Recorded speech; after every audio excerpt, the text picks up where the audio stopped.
Hi, everybody. Hi. I'm not feeling weird at all right now. It's all very normal No, to me. totally not weird. It's just I live online. I'm AI actually. yeah, and it's like we are doing this all the time. This is normal for us. This is like our 24/7. Yeah, it's very normal. Like I'm not excited at all. I'm not feeling this Not like at all. Not even. feeling in my body, like Not even the close. shaking or the shivers or whatever. Is there a Nothing. camera here? There's not even a camera No, I here. don't see any camera. This is it's all imaginary. Yeah. So this is I'm just introducing you to my computer. Sure. Right? There's Okay. no one watching. I'm just introducing. Okay, amazing. Hi, computer. I'm one of you. So, yeah. Can't you see? I have 6 fingers. Yeah. Yeah. Well, wait. Maybe on your foot you have six. I have 6 and another 4. So this is Natalie Shtabsky, and she's my guest today. Hi. She's an Israeli singer, songwriter, poet. Yeah, can I say poet? I'd love that. Yeah. I think you are. I really think you are because this is so okay. Well, first of all, welcome to this live stream. I gotta say, my name is Roni. I gotta say that first of all, and thank you so much for being here. Thank you so much for being a part of this broadcast. And we're gonna play some music, some of Natalie's music, and we're gonna talk some shit basically. Yeah. Which is always nice. Which is nice. something that we do a lot And anyways. exactly, that's what we do anyways. And now randomly there's this camera here, but other Yeah. than that, Are there any people in this computer of yours? what's that? Are there any people inside this computer Yeah, of yours? there's someone watching now. Hi. Hi. By the way, you can to whoever's watching, you can always write in the chat. We have a chat, by the way. We're not always gonna notice it, but we are gonna notice it when we're gonna notice it. And yeah, so okay, let's start from how we know each other because this is just what we've been talking about. I'm gonna move the microphone just a little bit, and then Okay, I'll sure. bring it back to you when we start singing. Okay. Yeah.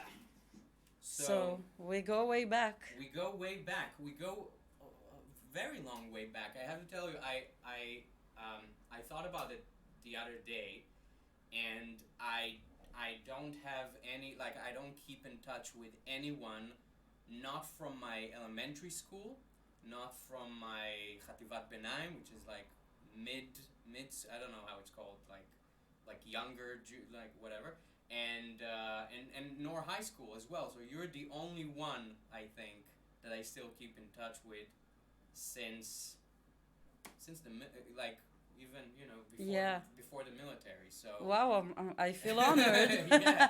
No, but this is So we were I get together. it. We were together in high school. That's that's the sum of it. And she was a year above me. She was a year older than me. I still am, but she still is. but I'm not sure. Like I think we're closing the gap. yeah. Like, I'm coming up to your Yeah, age, I think the gap is closed. and you're getting younger. I so- think once you pass 30, like there are no gaps anymore. Like you're just an adult and that's it. It really doesn't matter anymore, right? Yeah. And it's weird. Like I remember It's how. really weird. So okay, you remember how you like when we got, because we didn't stay in touch all of those years. We got back in touch. What was it like? I mean, we had a few times, like you visited me in New York. Yeah. And we talked a little bit in between. But then, I mean, basically now when I came to Israel, like back in September, that's when we started meeting each other more often in philosophy, which is the isn't it funny saying the name in English? Yeah. Philosophy. In philosophy. Sounds so official. It's a place in Florentine. Yeah, it's a place in this neighborhood. I mean, I did a stream from there. Right. Workshop. You did a workshop there. Yeah. So we met. Well, what did I want to say? I forgot what I wanted to say. But we met later in philosophy. Yeah. But then I remember what I wanted to tell you. So you remember how I told you that you were one of the cool kids. Yeah, and it Right. made me laugh. And it made you laugh. Yeah. But it's exactly because of what we just spoke about. Because, I mean, you were also cool, but also you were just a year above me. And just by being in the class above me, it made you automatically cool. You didn't even need to do anything, because it's that kind of effect. When you're in high school, everyone a year above you is like, oh, they're the cool kids, right? Yeah, like people who are like 2 years above you, and they play one time. They form a band, like, and they play some like Dream Theater cover in some high school rock concert, annual rock concert, and you're like, wow, these are like rock stars. Right, you're like, this is Kurt Cobain and his friend Dave Grohl over here. Yeah, exactly. So yeah, that's how you became the cool kid for me. But now we're the same age, so now we can both be cool. Yeah, now we can both be cool. In the few years that we have left to still be cool. Yeah. I mean, I still think I have about maybe 5 more. Yeah. I don't know. I mean, I'm trying to be optimistic, you know. Yeah, to stay in touch with the times. Really do you have a TikTok? No, I do not. People keep telling me that I need to have a TikTok. Some of the people watching as well have been telling me that I need to have a TikTok, but it hasn't happened yet. Yeah. Do you have a TikTok? Not really. I mean, I have an account, but I haven't uploaded anything yet. Yeah. I'm waiting for the TikTok chakra to open. I guess me too, but it's also like I don't know what kind of content am I supposed to create for TikTok. I have got, like, I am that old. I'm old now, because I literally don't understand what the young kids are doing. So yeah, I guess that's why. Yeah. I have a TikTok. Yeah, it's like different. Our generation was more with writing. Right. Like the internet was much more written back then. Yeah, I guess so. Yeah, and we're texting more, right? I guess. I don't know. I guess young kids text as well nowadays, but yeah, but maybe they just like record a message or a video message. True. That's true. Yeah. I don't know. The internet became much more visual over time. That's true. Yeah. And I'm still writing Yeah. long posts. Me too. And then no one reads them. And then I'm like, what? But I put so much time into writing all my... And it's like, no, we want to watch a 10 seconds video. Maybe you should comment to people, nice blog, you're welcome to join mine. Does that still work? No, but it worked well like 15 years ago. Yeah, when there were like 5 blogs on the internet and everyone wanted to go to a place where... But now it's like so much content saturated. Yeah. Now it's like, can you please notice me just for 5 seconds? I would very much appreciate if you noticed me for 5 seconds. That's how it is now. So now you have 2 full hours with us. And do you want to start with a song? Yeah, which song are we going to start with? Let's start with The Cure. Yeah, we start that big. Okay, do you want to start with something else? We can try. You told me that you're going to adjust it back. I'm going to adjust the mic in a second. But while you decide what you want. Otherwise it's going to be shoegazing. Right. Nice. Oh. Kind of kicked it. Okay.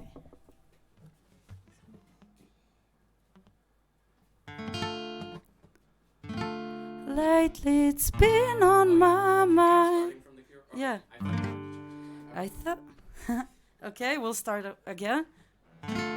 Lately it's been on my mind. I think I managed to find the cure for everything that I do wrong in my life.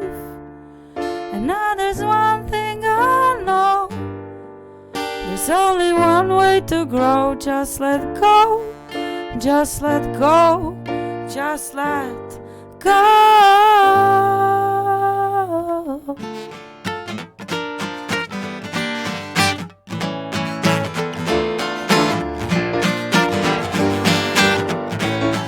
Just let go of your fears and the scars and the tears and the things you can get and what people forget. Your house and your bed, you know somebody said you will get all you need. You just don't really have the control over it.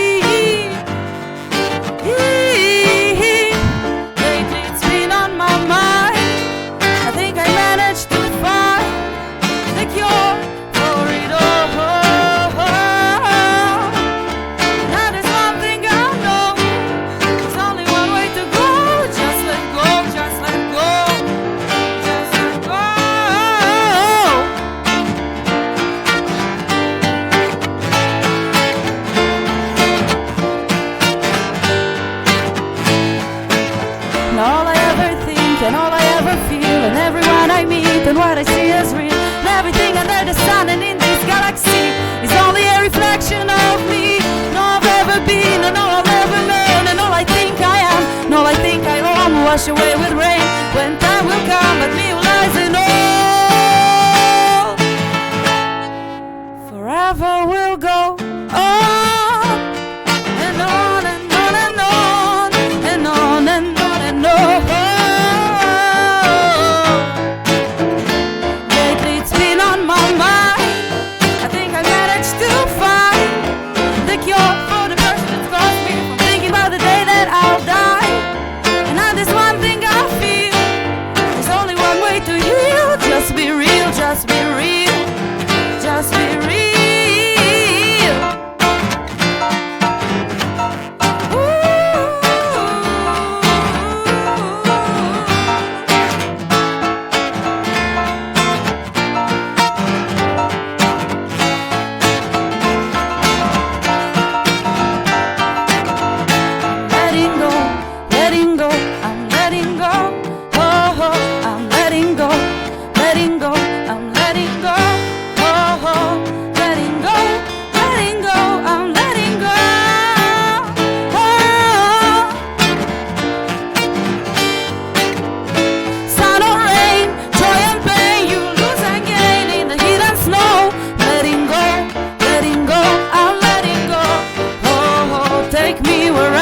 The wind may blow, so I learn to grow.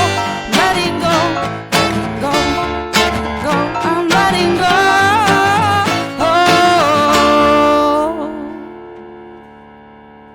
Yeah. Yay! Wow. Wow. That was cool. Yeah. Thank you, Roni. I enjoyed it. Thank you, guys. Awesome. So, okay. Tell us.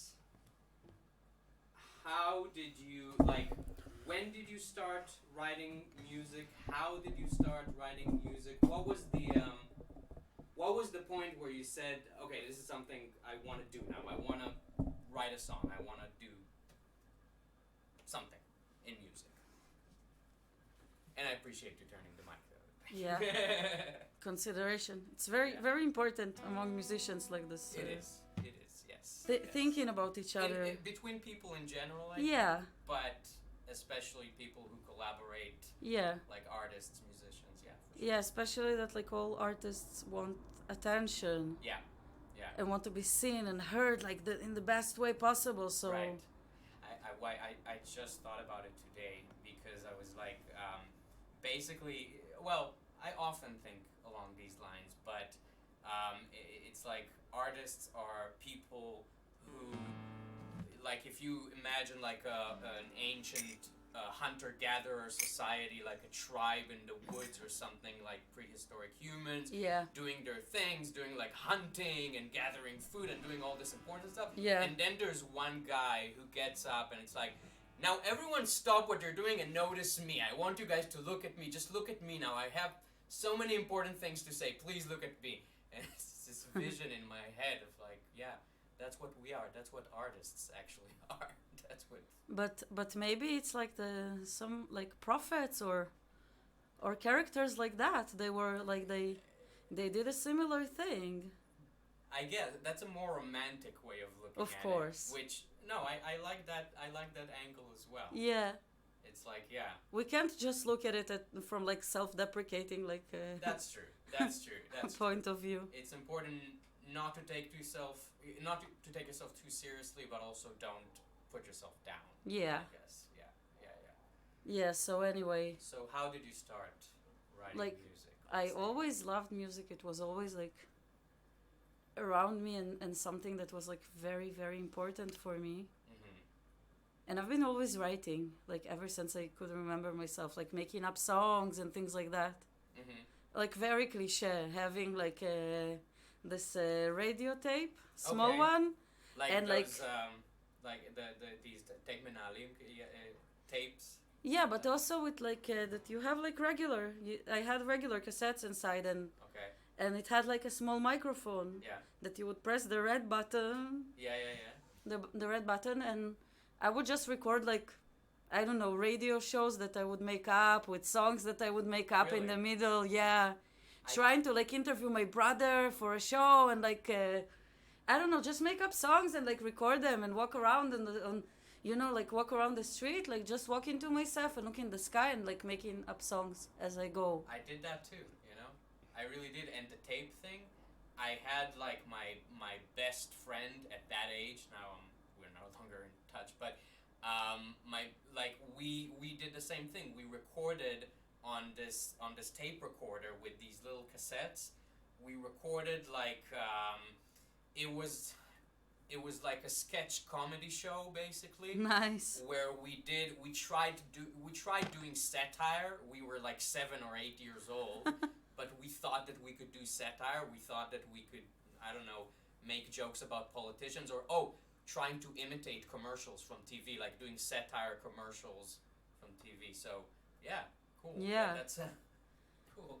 Yeah, Good, so you were that sort of kid as well. yeah, so it's kind of been around always, and but it was always like a hobby or a passion or something that is like really mine, but not something that like I was encouraged like, oh, go be a musician, go be a singer-songwriter. Right. First of all, I think no parents want that for their child. I guess so. I mean, yeah. Even, I mean, kids of musicians usually have a much more, or for me, having my mom, like, who's an artist as well, she was always like, okay, just do, do whatever you think will make you happy, I guess. Yeah, but there's also the thing with stability, and like it's such a... Fair enough. It's also like it's highly competitive in a way. Oh, yeah. Like I wish it wasn't, but it is. It is. Yeah. It is. Yeah. So we all wish we could just make art without having to deal with any of the So it was always kind of like a hobby of mine, and I don't know, even like I went and I studied cinema and I thought maybe I'll be a writer or something like that, and I don't know, just at the age of like 24, 25, I found myself in India. And I just told myself, like, now I'm a completely clean slate right now. I don't know who I am. I don't know what I want. Tabula rasa, like, just seeing like what makes me happy. Yeah. And just like doing nothing, just enjoying myself. And did you travel with a guitar or something, or how did you learn to play the guitar? Before that? Yeah. Okay. Yeah, I started years before that. I just like I wasn't good because I don't know, it was a mindset, and also it's funny. It's just like a hobby thing. Yeah, it was like a hobby thing, so I also treated it that way. Yeah, Plus I thought like I'm not musical enough, that I can't be really like I can't play in an instrument, I don't have a sense of rhythm and all this thing. And another thing, which is only mechanical, it's just mechanical, and it's quite funny, is that my hands are really small. And I was trying to play a classical guitar for years, and the neck was so thick.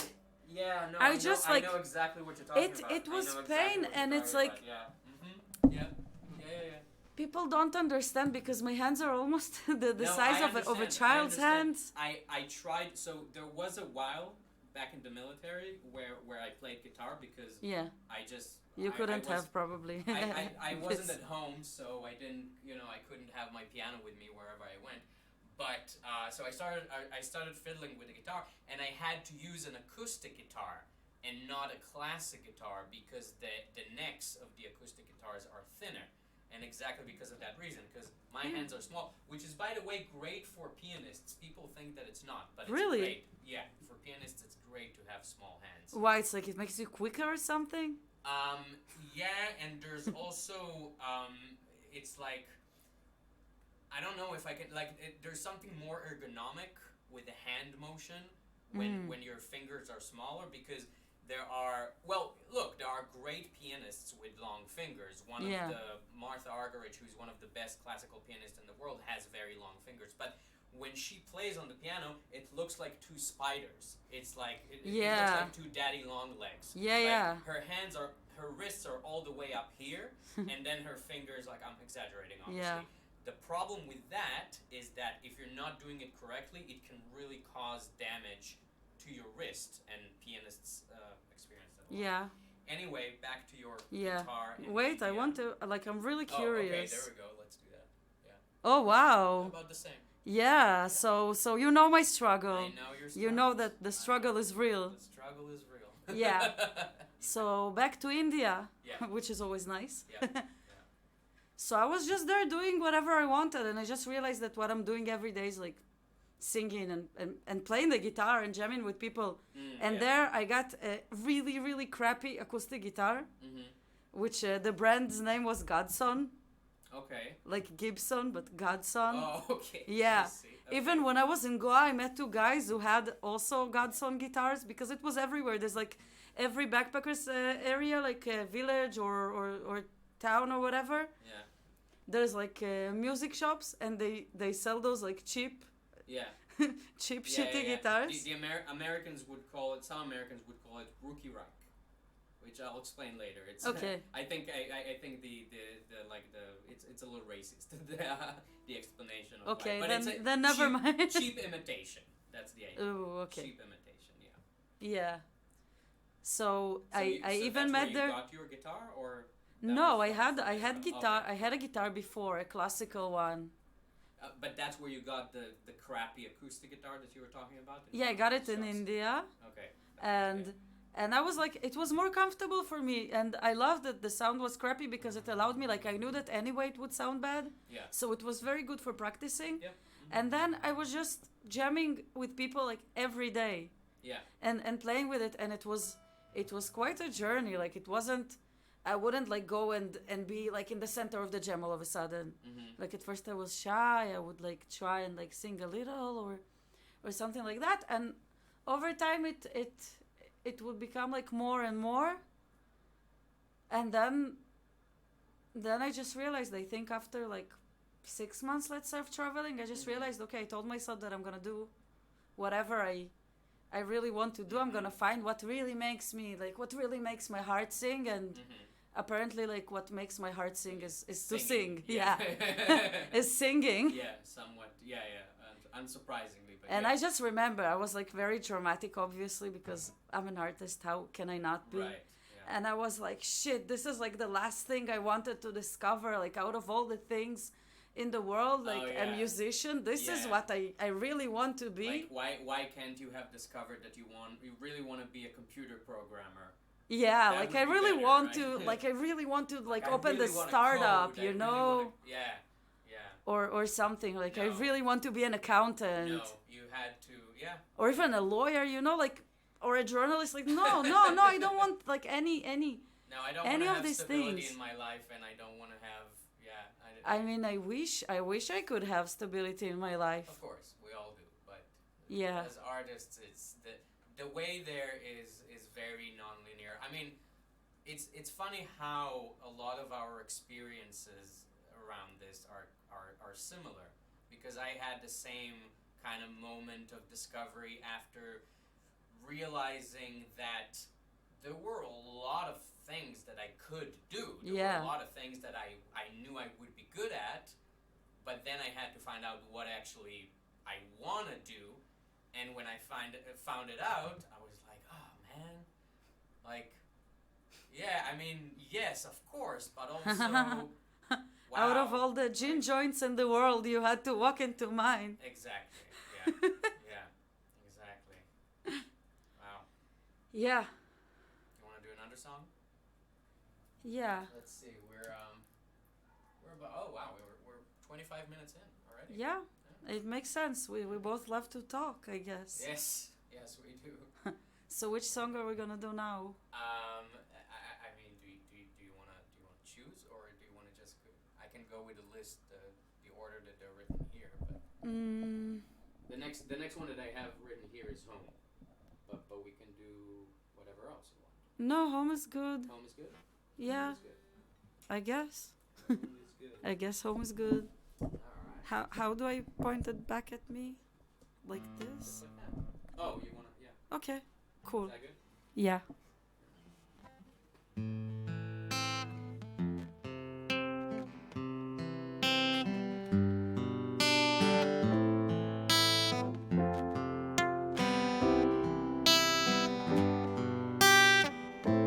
What What if I told you you could be as happy as can be?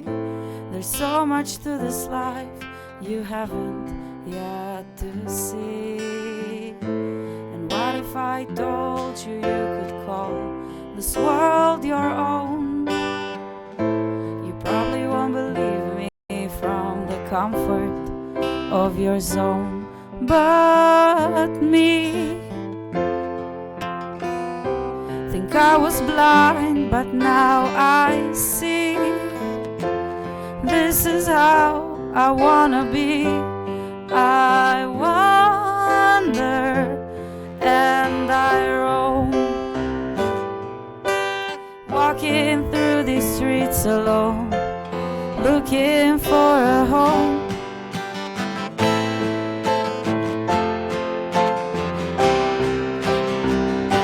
And they say home is where the heart is, but my heart was always torn. Guess I never felt belonging to the place where I was born. And if home is where the heart is, then my heart is far away, beating fast outside my body, moving forward as I stay.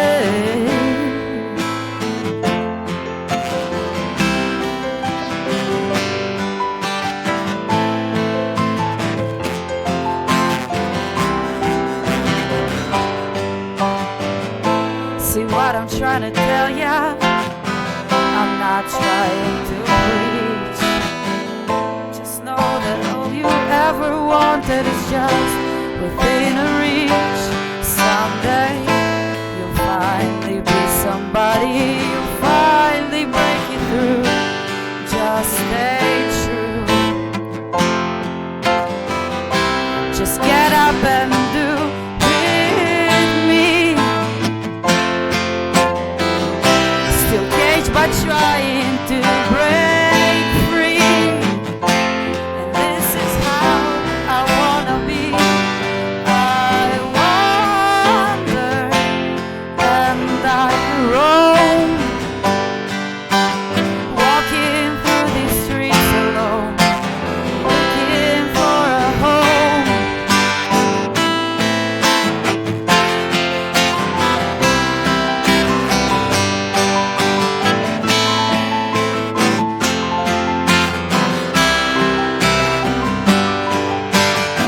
And so I hope up on the road again, up at my load again. It's time to start again, and this time I will be on part again. I'll wander and I'll roam, still walking through these streets alone, looking for a home.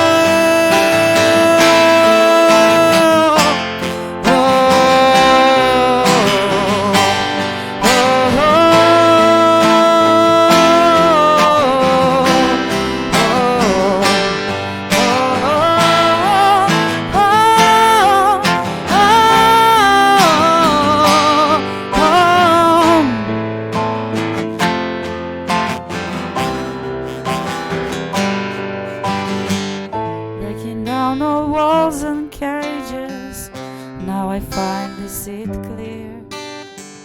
'Cause if home is where the heart is, then I guess my home is here.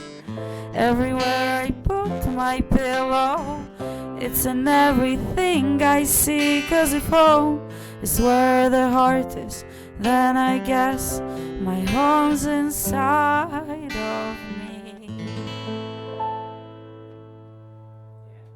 Yeah.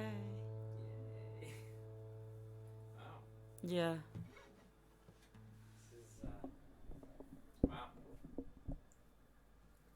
So different from my Hebrew songs. Well, no, I mean, yeah, no, I mean, so that actually, so when I first introduced you, I said a poet as well, and you said, like, wow, that's a, but I really think that, I think when you sent me Shayach, which is, we're hear it later. Yeah, later on. Yeah, it's in Hebrew. Stay tuned. It's in Hebrew, but we'll explain it to Tell your friends to come. Yeah, exactly. But I think what I really noticed, and it's not only me, by the way. You remember my friend that I brought to see your show like a week and a half ago? Yeah, wow, it was so nice. So she said the same thing without me mentioning it. Like when we came out and we talked about how it was, and she said that your lyrics, your words are what makes it, like, you know, that's the thing, that's the core of what you're doing. Yeah. And that was my experience as well. So how do you feel with this idea of poetry?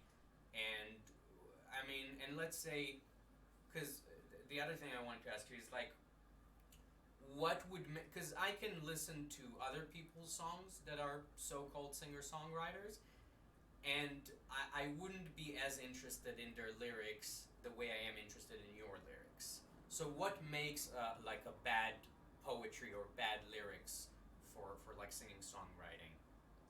Oh, you're going that way, in that direction. You can take it your direction, but I'm trying to understand. Yeah, I'll try. How you see it. I'll try to tell you, like, more from my perspective. Yeah. Which will give you a better insight to why the lyrics are like the main thing. Yeah. Okay. So it has everything to do with the way I was brought up.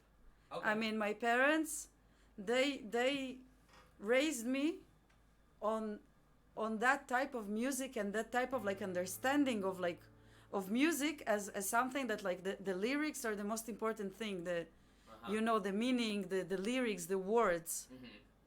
Like, Okay. the melody is also important and everything, but, like, the what artists, for example, like, did you mostly listen to? from childhood, like, it was mostly Soviet music. Okay. It was like bard music, which is kind of like the Soviet equivalent of folk, Okay. Yeah. of, like, the American folk movement of the 60s, Okay. who were, like, protesting and, like, writing about social issues and also issues of the heart, but in a very, like, deep and profound kind of way. Okay. So it's very similar, but also with this, like, you know, this Russian poetry. I mean, most of the Israeli poetry of, like, at least of the first 50 years is, like, very Russian. Oh yeah. I mean, it makes sense. Yeah, but like, you know, for me, it's like from Leah Goldberg to Meir Ariel, Yeah. like, and so many things in between. It's, like, very Russian. What does it mean? It's very Russian. Like, what makes it Russian?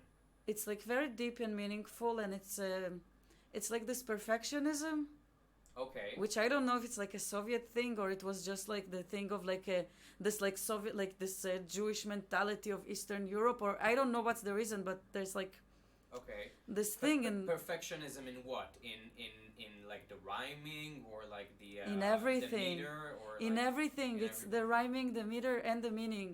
Yeah. Like, you know, if you take poems by Leah Goldberg or Natan Alterman, Yeah. like all those old Israeli poets, that there isn't one word that is just Right. there. That is extra. Yeah, That is too and much, a lot yeah. of people don't like it, by the way. Like, today it's very anachronistic in one sense, and even you know, like, some of my the newer songs that I'm writing are more like they take this thing but more into hip hop. Like, they sort of, like, Okay. mix this together with something that is more like contemporary, I guess.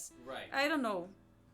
So you would say that it's more like, it's more minimalistic also, that it has, like, that the idea is to really what's the word I'm looking for? You know, to purify the meaning and put it in as few words as possible, or something like that. it's like minimalistic but with many many words. Okay. Is that how you approach it as well? Is that how you see it in your... Like, I'm trying to understand, how do you see a poem in your head before it's... Like, honestly, it's just something that I do Yeah. from ever since I could remember myself. So I never studied writing in any way. It's just something that comes from within, you know, like, it really comes from within. It's just my way of processing things. Do you hear poems? Like, do you sometimes hear like the beginning words of a poem and then you know that you have? Yeah, of course. Okay, yeah. Of Yeah. course, and with sounds as well. Yeah. Of course, this is the way that I wrote many songs. Right. Yeah. Like it was the same with Shayach, for example, that we're gonna play later on. Yeah.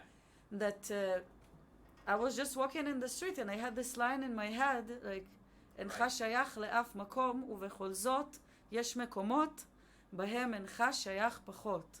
So It was like a game in my head. Can you translate it for those Of who course. don't understand? That you don't belong to any place, and yet there are places in which you don't belong less. Yeah. Yeah. So it just came to me like that. It was like a game in my head, you know. Yeah. I also think I have like this little touch of OCD, Yeah. which comes in handy Yeah. in those cases. Yeah. Yeah. Yeah. Yeah. And what you said before about that's how you process things, I identify with that a lot because that's how it feels to me as well. That I have some kind of a mental system in my brain that I've been sort of living with and working on as I age and as I learn things in life. But when I receive input from the environment in whatever way or form, because I already have a lot of things to reference it to, like a lot of, I don't know, if it's music that I've heard throughout the years, or poetry, or any sort of art that I've seen, or even just experiences with people, which can be an art in and of itself, somehow experience from the outside reflect through those mirrors or whatever, and what comes out is like a line or some notes or something comes out. Yeah. That I go like, oh yeah. And I think as artists, what we're constantly trying to do is to make the language that we use better, Yeah. so we can interpret those things that are going inside our heads and make Yeah. them into something that is in the real world. Yeah. Right? But there's another, I think there's another part of it, and it sounds like it may sound like controversial or mystical in a way, but it's just like it just comes through me. It just comes from my head. It's like, you know, it's like hearing voices, but they only like but it's not like they're with melodies or like poems.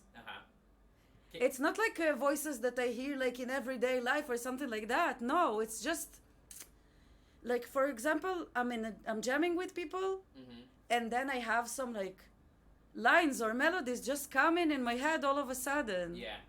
Do you want to? Can I give you like the cynical view of that, which I promise you is not to ruin. I like to be both cynical and spiritual. Yeah, same. But it's also interesting because I have heard, and I'm not obviously I'm not like a brain scientist or anything. I've only heard that in like podcasts and stuff. But of course we all have a subconscious. Yeah. Which is not the subconscious in the Freudian sense. In the Jungian sense?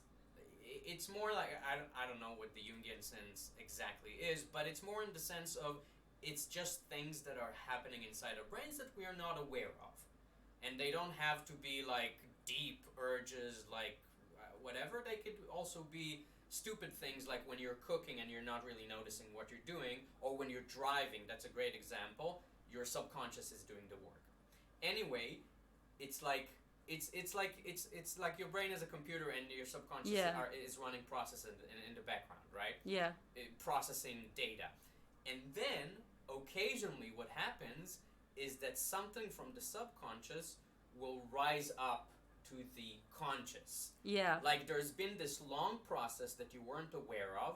It reached a certain conclusion, and then only the conclusion comes up to your conscious. So your subconscious could have been thinking about it for days, but you were not even aware of it until the conclusion came into your brain, and you're like, oh yeah, that's right. So it's the same kind of thing, I think, with artistic creation, is that my brain is constantly processing some information that it got, and then at some point it reaches a conclusion of like, oh, that could work as an idea, and then that idea shoots up to my conscious, and then it seems like it comes out of nowhere. Yeah. So and it's funny, by the way, that I mentioned rising up to the conscience, and you were talking about something coming from above down to the. But it's the two, yeah. Yeah, I don't know. Was I saying coming from above? Maybe No. I was adding that. No, maybe I it's was more. adding It's because more you were like talking something. about it like it's something divine, right? That is coming from. It's not. It's not necessarily divine. Like you said, subconscious, and it Okay. sent me immediately to Jung. And Okay. Jung, who was a very rebellious student of Freud, Okay. he was like a very, very Mm-hmm. rebellious pupil of his. Right. He had this idea of the collective subconscious, which is kind of spiritual in the sense, like it's kind of combining like the Western Eastern philosophy together in a way. Like he got there through that. But anyway, that idea is that there are things that are in the collective subconscious that like we're all experiencing, but no one is really aware of most of the time.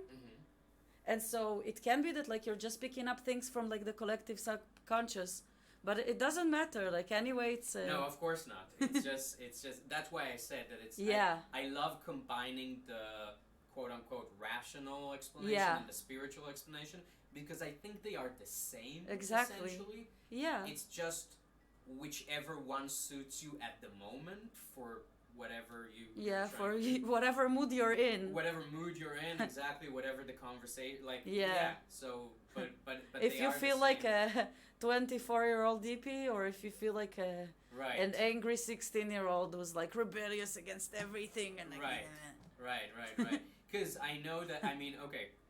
So we are talking about India. Yeah. Right, and a lot of Israelis. That's like a thing that Israelis go to India. Or a lot of Israelis go to South America as well. And the idea is, I know that they're totally different. I'm just saying the general idea is we want to go to some place and experience like a more spiritual side of ourselves or like find ourselves. It's something that you do usually like after the military or something like that, or when you just don't know what to, But where was I going with this? So that's the spiritual, right? That's when you have your spiritual journey. And of course, when you're sitting in, I'm guessing, I've never been to India, but if you're sitting with some group of hippies in a hostel in India and you're all jamming on your guitar and or whatever, it's not the proper time and place to start being all rationalistic and saying, oh yeah, the conscious, the subconscious. It's like, that's where you connect to the more spiritual explanation. And that's why a lot of people, they go to those places and they discover their like the things that live in them, like that they want to sing or they want to paint or like make jewelry or even the most obscure things, like like to become like or like to be all like about movement and become like yoga instructor or like all these things, because there's like it's such a different environment that it's like and you I have think people can allow themselves, because in our culture we're very much quote unquote against spirituality. Like we treat it as like BS, like the rational way is the way to go, like science and which is it's great, it's good.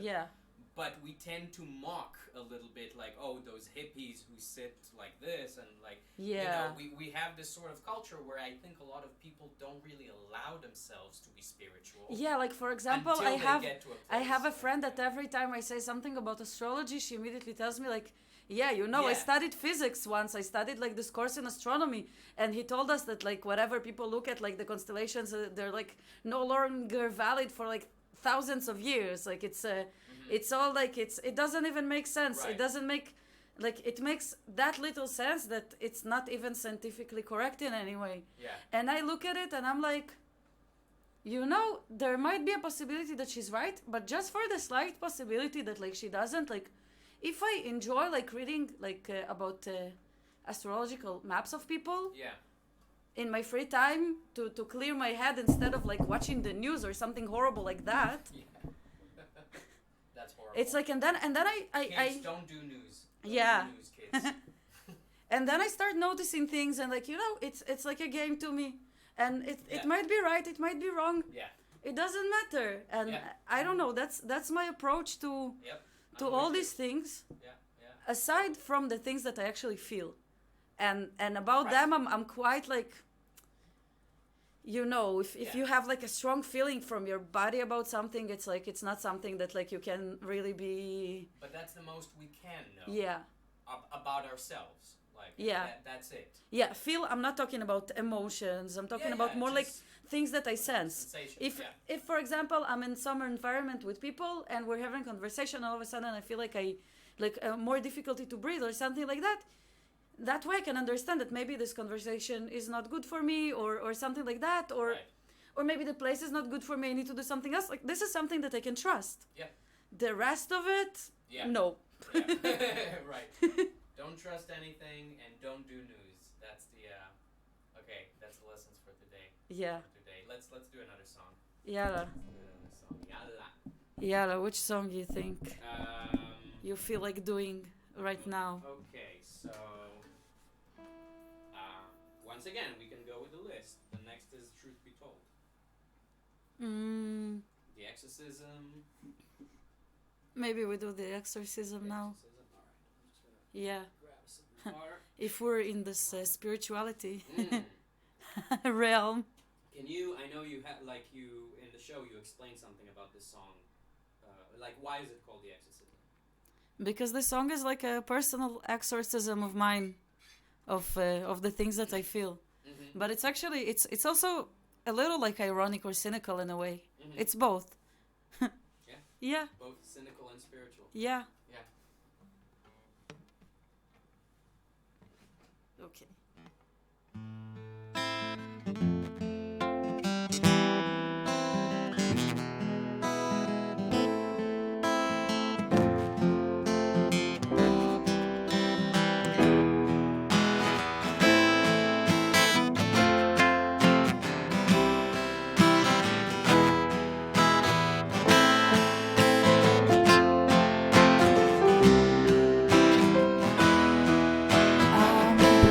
Darkness, I'm blessed with light, haunted by noises I make inside.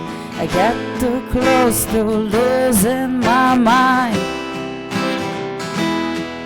I can't sit still, I don't have the will to finish a task. I'm a hot burning mess, a childish old soul, confused by this world. But I can create out of my pit, out of the darkness where I sit, out of the place that's needed most, out of my demons, out of my ghosts. I can create out of my pit, out of the darkness where I sit, out of the place that's needed most, out of my demons, out of my ghosts.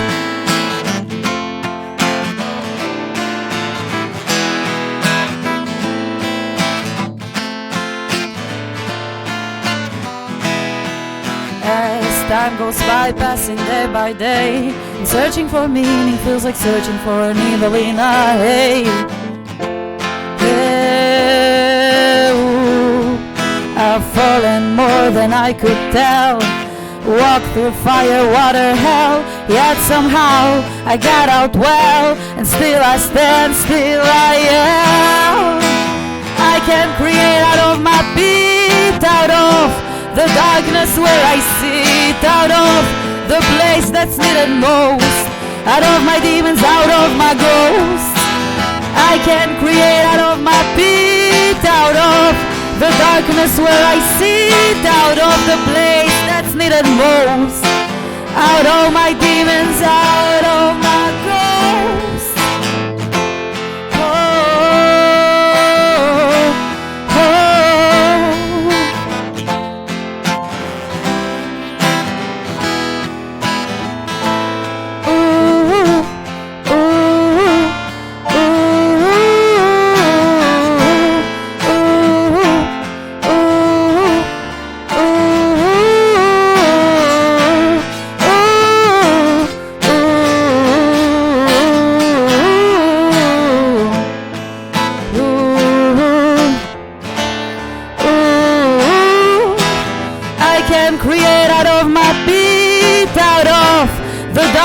Where I sit, out of the place that's needed most.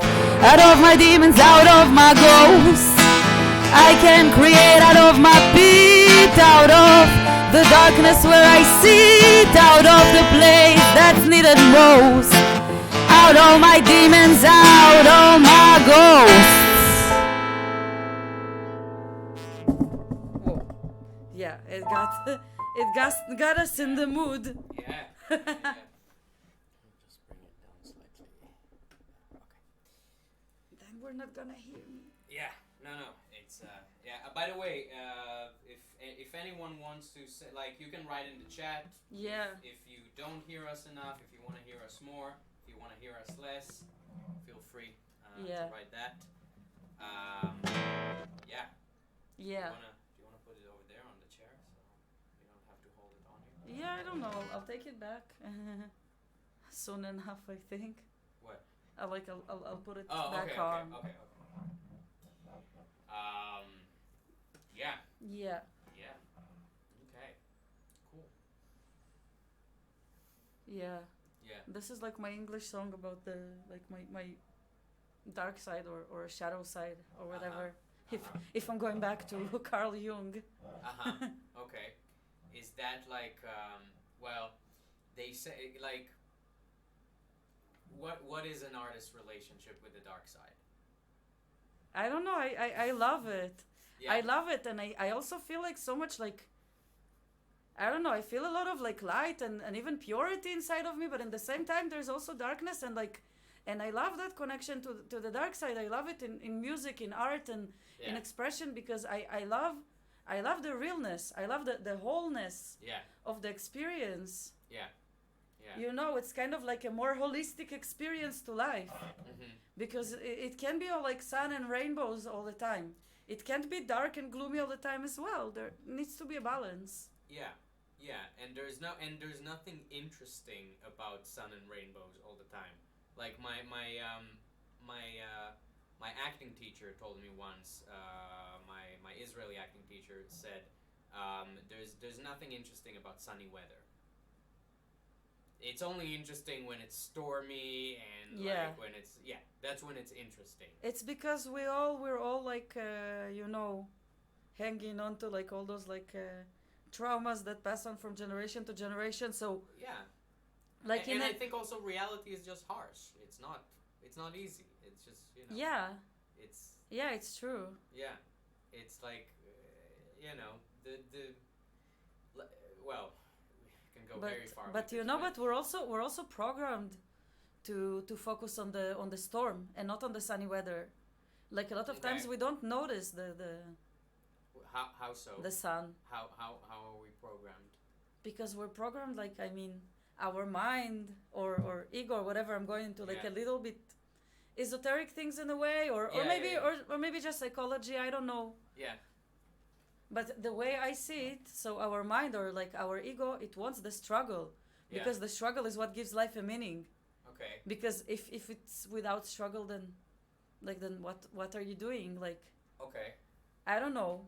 Yeah. At least that's what my mind does. No, I'm taking this even like, you know, maybe once again prehistoric times, like, or like the way evolution basically, because it makes sense that if there are that you notice the dangers. Exactly, right. You need to notice, like, you need to notice the bad things in the world, because these are the things that you should watch out for. But so let's you don't say die. Yeah. Let's say that, for example, there are animals in the wild, and they get their programming like in the wild. Mm-hmm. And then there's like this, I don't know, let's say like a lion, they're sort or of born with their programming, aren't they? Like. Yeah, but for example, I don't know, like there's a lion or an elephant that grew up like in captivity, like in a circus or something, and it was born in a circus. Okay. Mm-hmm. And there's like this elephant that was a baby elephant, and they tied him to a rope, like with a rope to a tree or a pole. Mm-hmm. And it was a baby, so it tried to escape, and it was like a chain, not a rope, a chain, and it couldn't. Yeah. And this was like the programming of this baby elephant for many years in a row. Okay. And then when he's older, like whenever they put the chain on him, on it. They like he thinks that he can't get away, even though he's much bigger and stronger yeah, now. exactly. And he can, but this is like the yeah. way that like I see that most of us are. So we're programmed. But so what you're saying sounds more like you're saying that we're programmed not by nature, but by society, by exactly, like our exactly. environment. So if this elephant was growing up, like if it would grow in the wild, it would learn from life there, from Mhm. nature, Mhm. how to act. It Mhm. wouldn't be like, but we're very like civilized beings, and Okay. thinking. Mm-hmm. I mean, it's true. Even though I have to say I don't like it when people and I'm not saying that you are, but it's like we have this conception in our day and age. Sometimes I feel from some people, especially like hippies and Yeah. like people in Maybe that have it too, there's- and it's okay. yeah, that there's some kind of like there's nature and then there's humans, like that it's a separate No, thing. no, this is not what I meant at all. Okay, yeah. What I no. meant, because I gave like, I don't know, circus animals as an example. They're not human. Right. I'm talking about there's human in a way that we grew up in a society. We didn't really grow up in nature. We didn't even grow up like as tribal people who are more connected to Yeah. to the No, nature. But We here's grew the up thing. with I think our society today is still part of nature, even though it's very different. yeah, but there's a from- lot of made up things that control us, like values and ideologies and all these things that Right. a lot of times they're not connected to reality. Like the whole point of what I'm trying, like where I'm trying to reach, Mhm. is the idea that a lot of the things, most of the things, like 99% of the things that today Mhm. we see as danger, we identify as danger, Mhm. is not really danger. It's just like our mind being like this Okay. elephant that is Yeah. chained to a tree. Okay. Yeah. Now- So now I'm that's with you. why Yeah. that's why a lot of times we would go to that music which is more sad, to this art that is more like like about struggle and all these things, like Mhm. that are difficult because we feel that life is difficult, and it is. Mhm. It is, but we also make it much more difficult than it actually is. Right, that's interesting actually what you're saying, because I mean it's true. Yeah, we are in our day and age. We're very like we have this culture of opulence, right? Shefa, כאילו. Like that we Abundance. have abundance. Yeah, okay.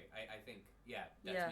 that's maybe a better word. Yes, like we have this society of abundance where we don't really have like the big dangers that we used to Yeah. have when we were animals or Yeah.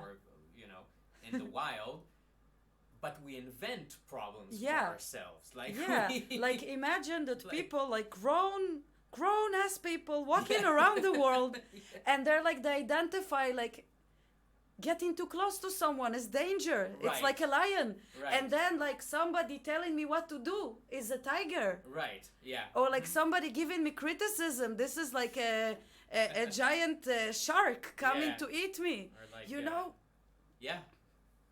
this is how we Yeah. we experience life, and it's so funny. Like being human we're is still- so funny. It is. It's very funny. It's very funny. If you choose, well, that's the thing about the darkness, isn't it? It's very funny. Yeah. It's very funny that we even talk like the darkness. Like Yeah. it's just some we're just like not we're complicated creatures, and there's a lot of stuff Yeah. going on, and some of it is like Yeah, very like we weird. can. I have a You sentence. know? I have a good sentence for Okay, that. yeah, go ahead. Yeah.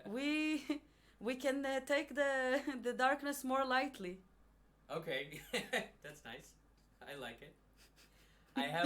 I have a funny story about darkness. So I was in New York, and it was during after when COVID just started, and I had to leave my apartment, and I took a sublet for like 2 months, and it was in this apartment.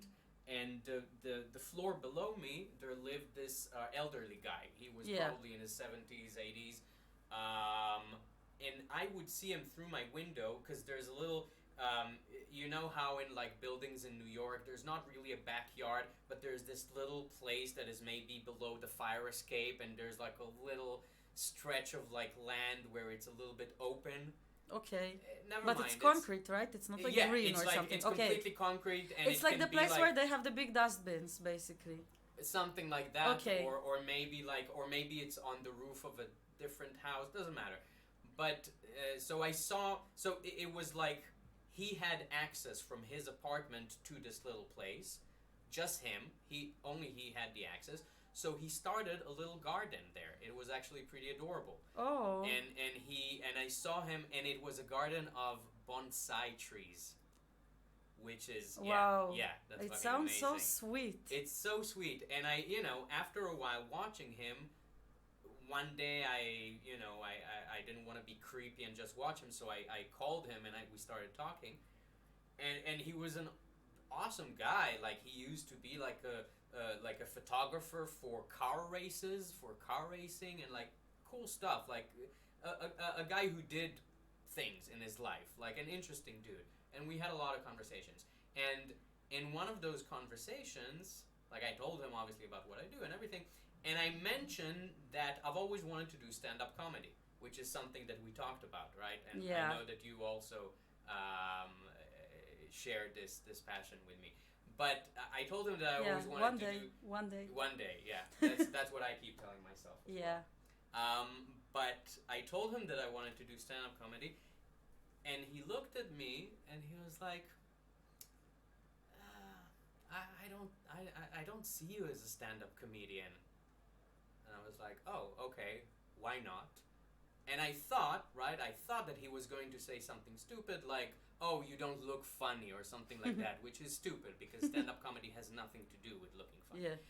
But no, he just looked at me and he said, I don't think you have enough darkness to be a stand-up comedian. And you know what? I got offended. Really? I got offended. I was like obviously I played it off like I didn't, I laughed with him and I played it as a joke. But inside me I was like, no, I'm dark. I'm really dark. I can have a lot of darkness. I promise you. I'm very dark. You just don't know. Like I got offended for someone saying something which is actually, I guess, pretty positive about me. He was trying to say that I'm a really nice guy who seems like he's very happy with himself and with his life. And not suicidal in any way. Exactly. Which is like something that is almost a must for a comedian. Well, it's almost a must-have. I don't really believe that, but I get it. I get where, I don't believe that either, but statistics says differently. No, it's true. It's true. It's true. Well, I think comedians are the saddest people. It's, I mean, They say that about clowns as well, and it's they're basically the same thing. I mean, the clown's humor is more physical, and the comedian is more. Yeah, and I gotta tell you, like, if I come to a place and I'm in a very bad mood, but not like in a bad mood, like feeling sorry for myself, more like this, kind of like exhausted, frustrated, angry type of bad mood. Yeah. I can be funny, like I can be a firecracker. I can be extremely hilarious, like. I just opened my mouth and everybody would laugh. Yeah. But then people would laugh, and then I start feeling better, and then I'm becoming like, I don't know, nice and happy, and then I'm not funny anymore. I'm just like this weird hippie chick. Yeah. And I was like, Daria a moment before, and then I become Daria, like for the I don't know if people know Daria, like let's say Wednesday Addams or something like modern day Daria. I think I know Daria as well. Yeah, I think. Daria Morgendorfer, one of my childhood heroes. Yeah. What was it? Yeah. So never feel good if you want to be funny. That's.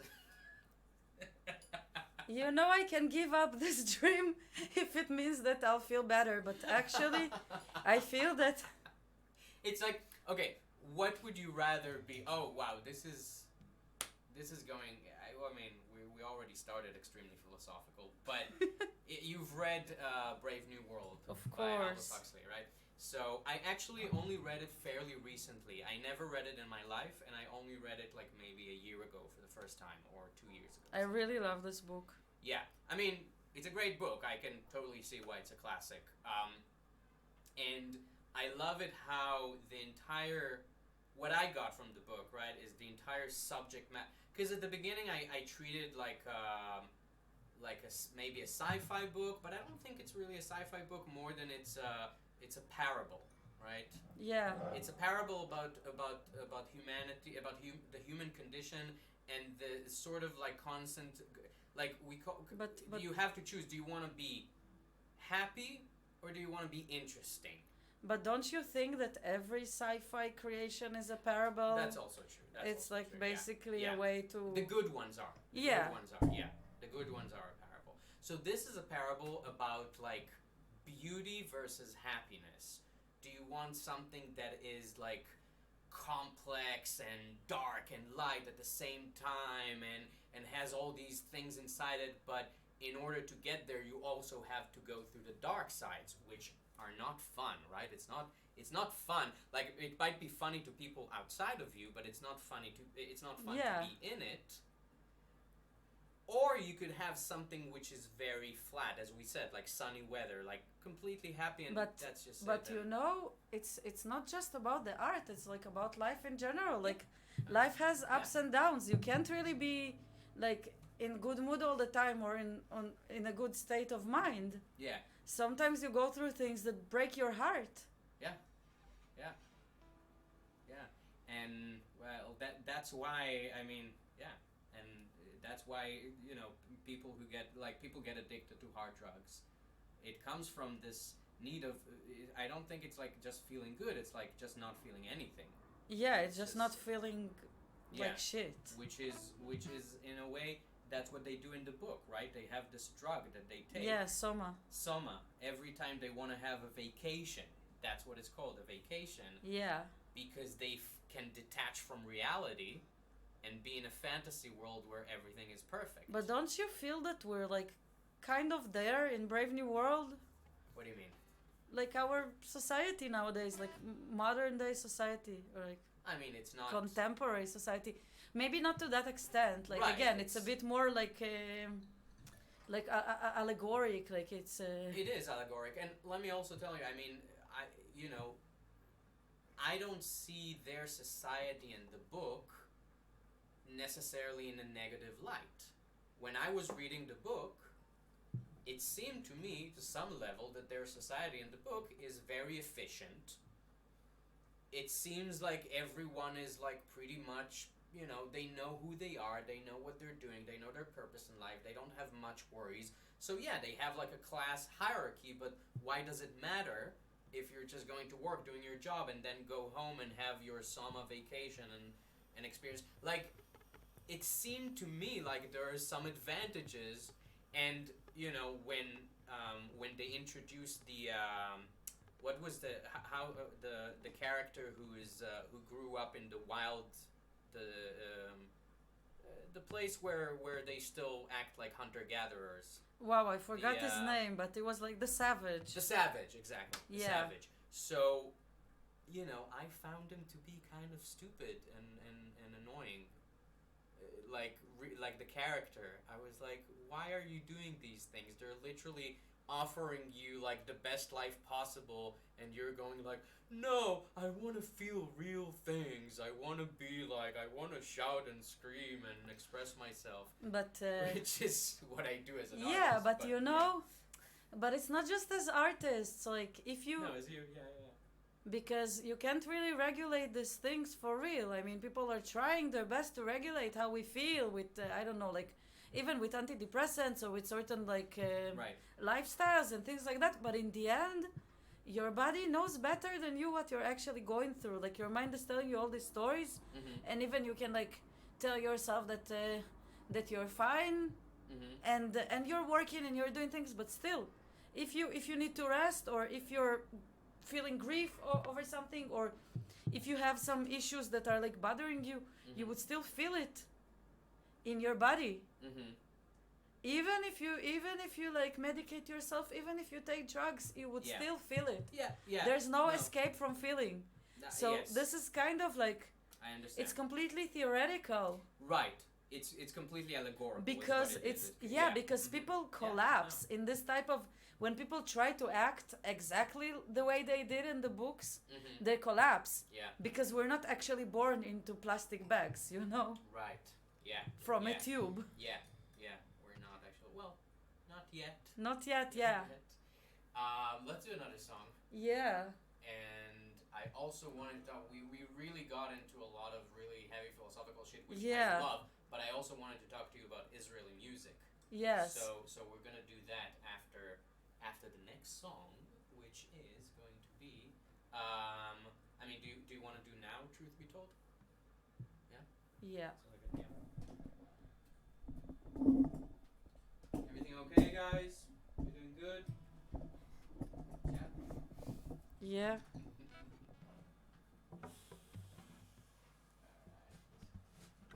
Where do you even see the viewers? It's On the left? It doesn't matter. It's like on the one of the. It's showing me there in one of the little boxes on top. But yeah. Nice. But there are people that are gonna watch this later that are not watching now but are gonna. Very cool. Okay. I'm gonna get it a bit closer. Yes. Okay. This is Truth Be Told. Truth be told, so I want to say a few words about the song. Yeah.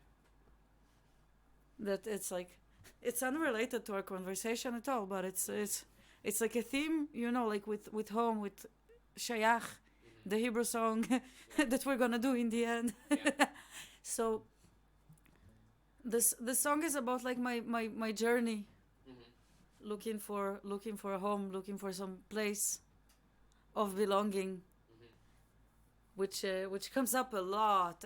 It's like a recurring theme. Shayach, home, like a lot of your songs. A lot and a lot more. Like some of my Hebrews, like half of my Hebrew songs, like on the upcoming album, are about that. Yeah.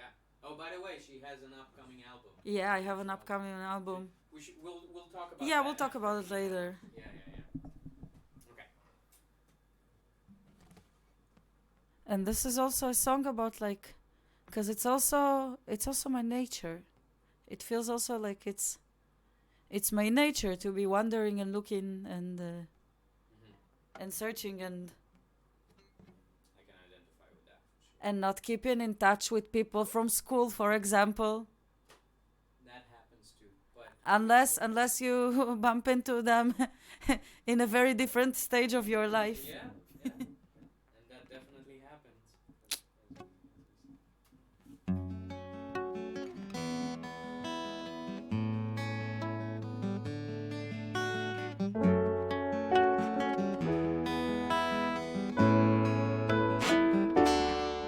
I know that I don't love it like I should. I wish I would.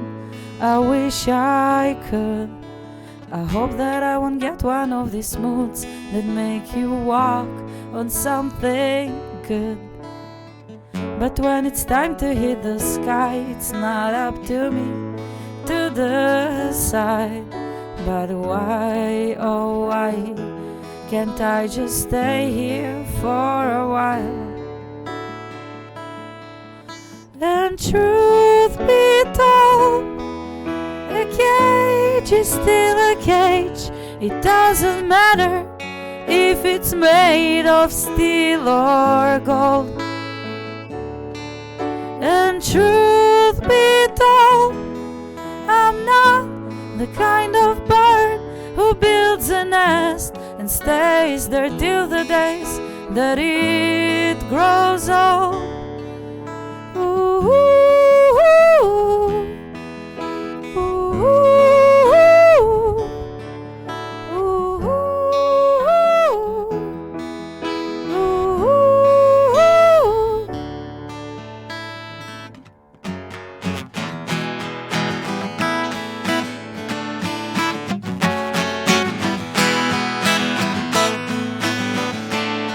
I know that I don't act the way I should. I wish I could, I wish I would. I never seem to stick with any plan, but just for once I wish I could pretend I can. Every time I reach another place, look in the mirror, I can recognize my face. But why, oh why, it's not up to me to decide. And truth be told, a cage is still a cage. It doesn't matter if it's made of steel or gold. And truth be told, I am the kind of bird who builds a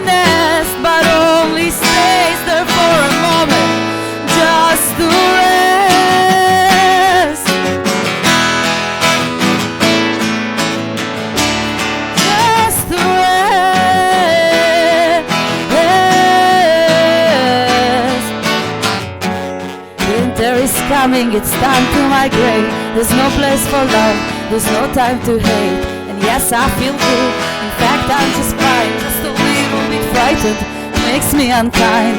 Raindrops are falling, I have to flee. Get out of the storm before it washes me. I confess that I envy the trees, but they never cry over their fallen leaves. And I'm gonna fly, the ground is not the place for me. High in the sky, I'd give up everything just to be free.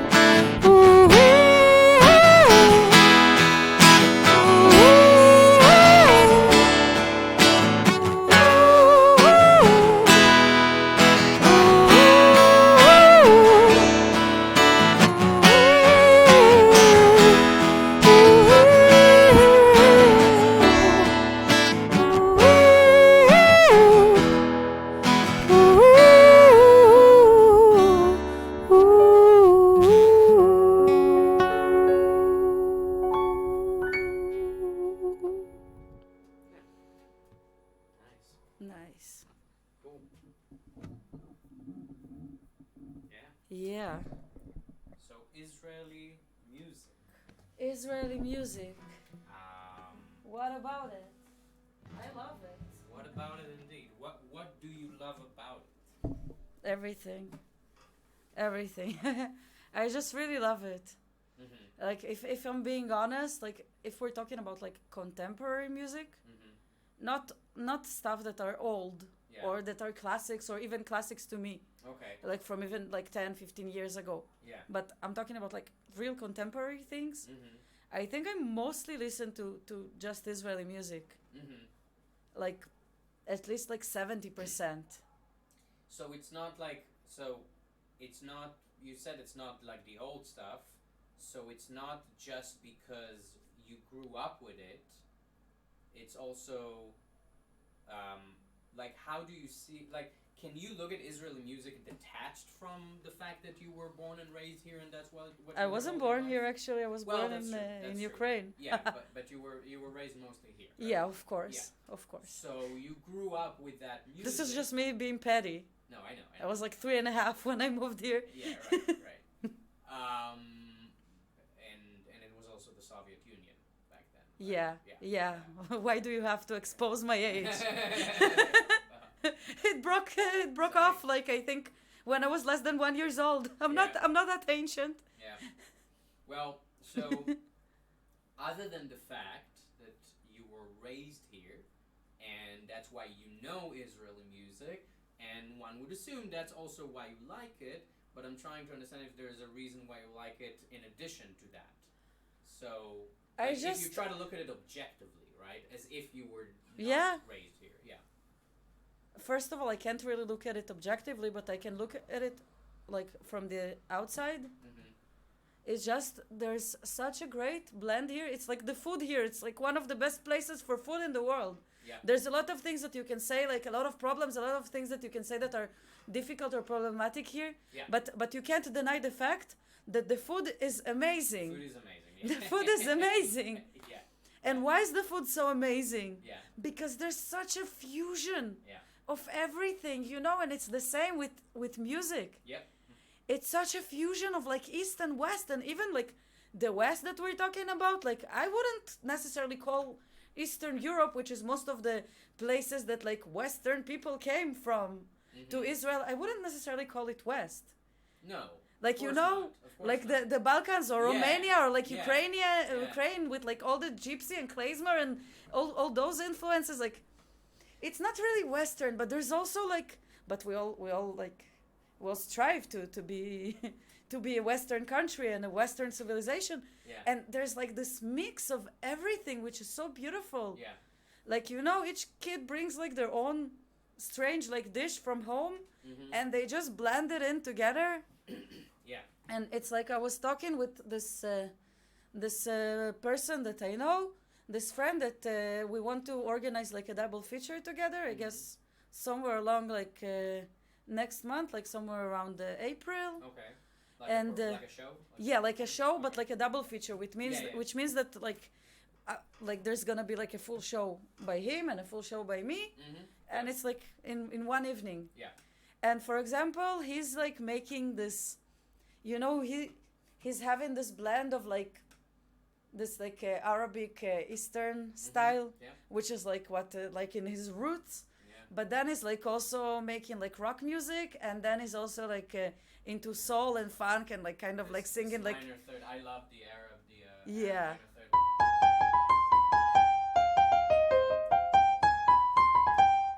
Yeah, I love it all as well. But for example, and then he's also like making this funky soul Michael Jackson type of stuff. And he's doing all these things together. And that's like one of the reasons why I thought like, oh, this guy would be a great collaboration for an evening like this.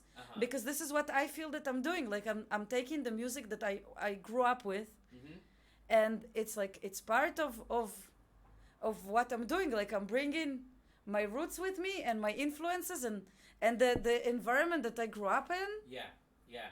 And you're really preaching to the choir here, and because okay, so this is also a good chance to say that tomorrow I'm gonna have another live stream at 11 a.m. Eastern time, which is, if you happen to be in Israel, that's 6 p.m. in Israel time, and it's gonna be a broadcast. It's gonna be in the live stream.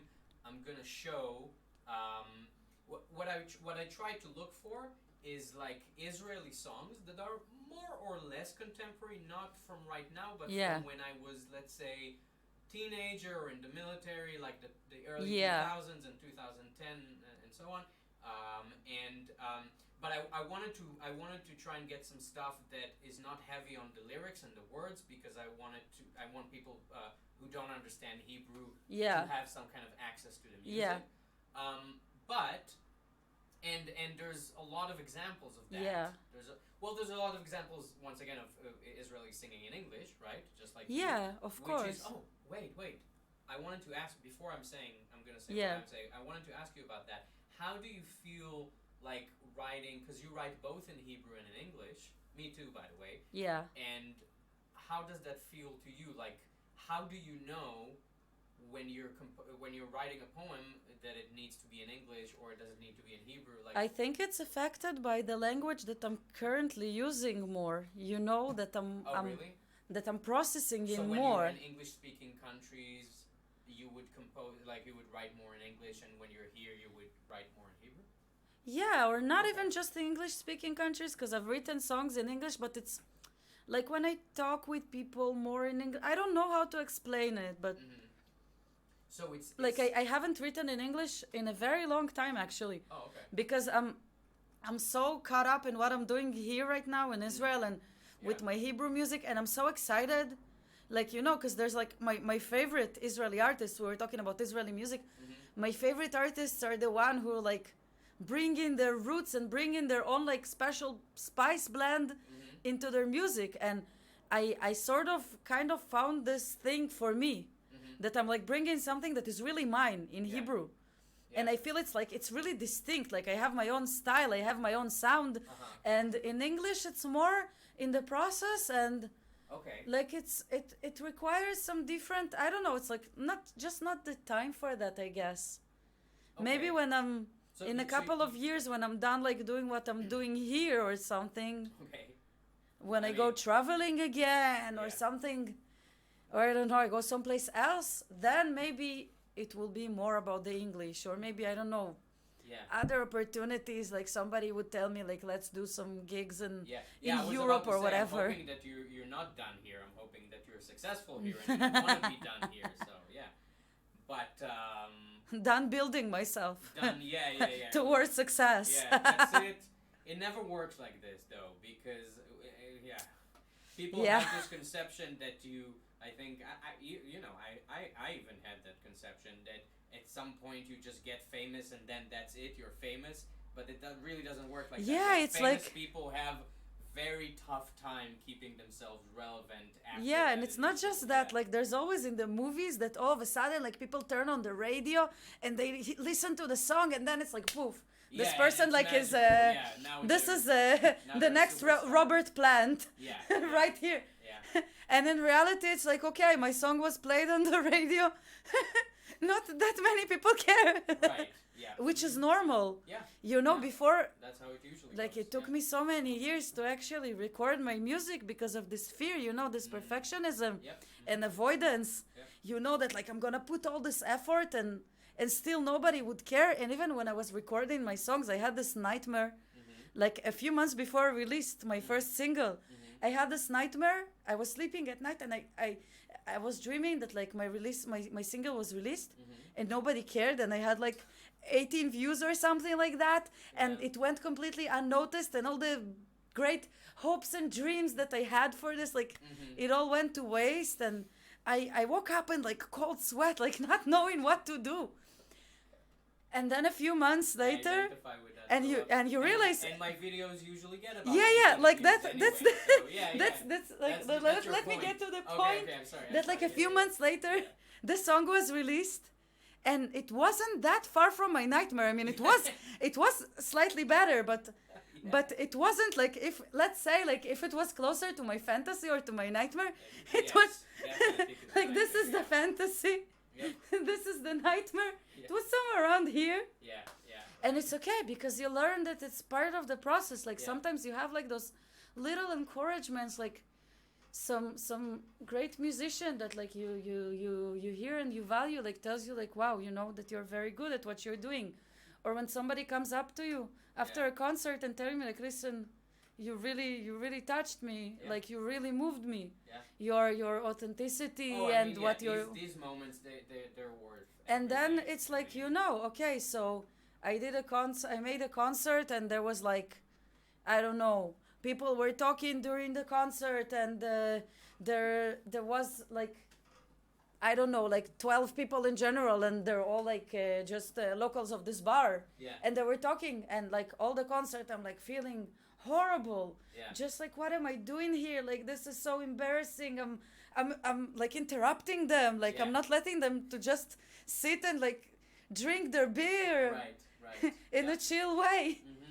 And then, and you know, this thing ends, and you're like, okay, this was rough, but I made it. I got through it. I got through it, like, and I was also telling myself, like, if people are talking, then, like, it's on me. Then I need to be more present and more connected to the music.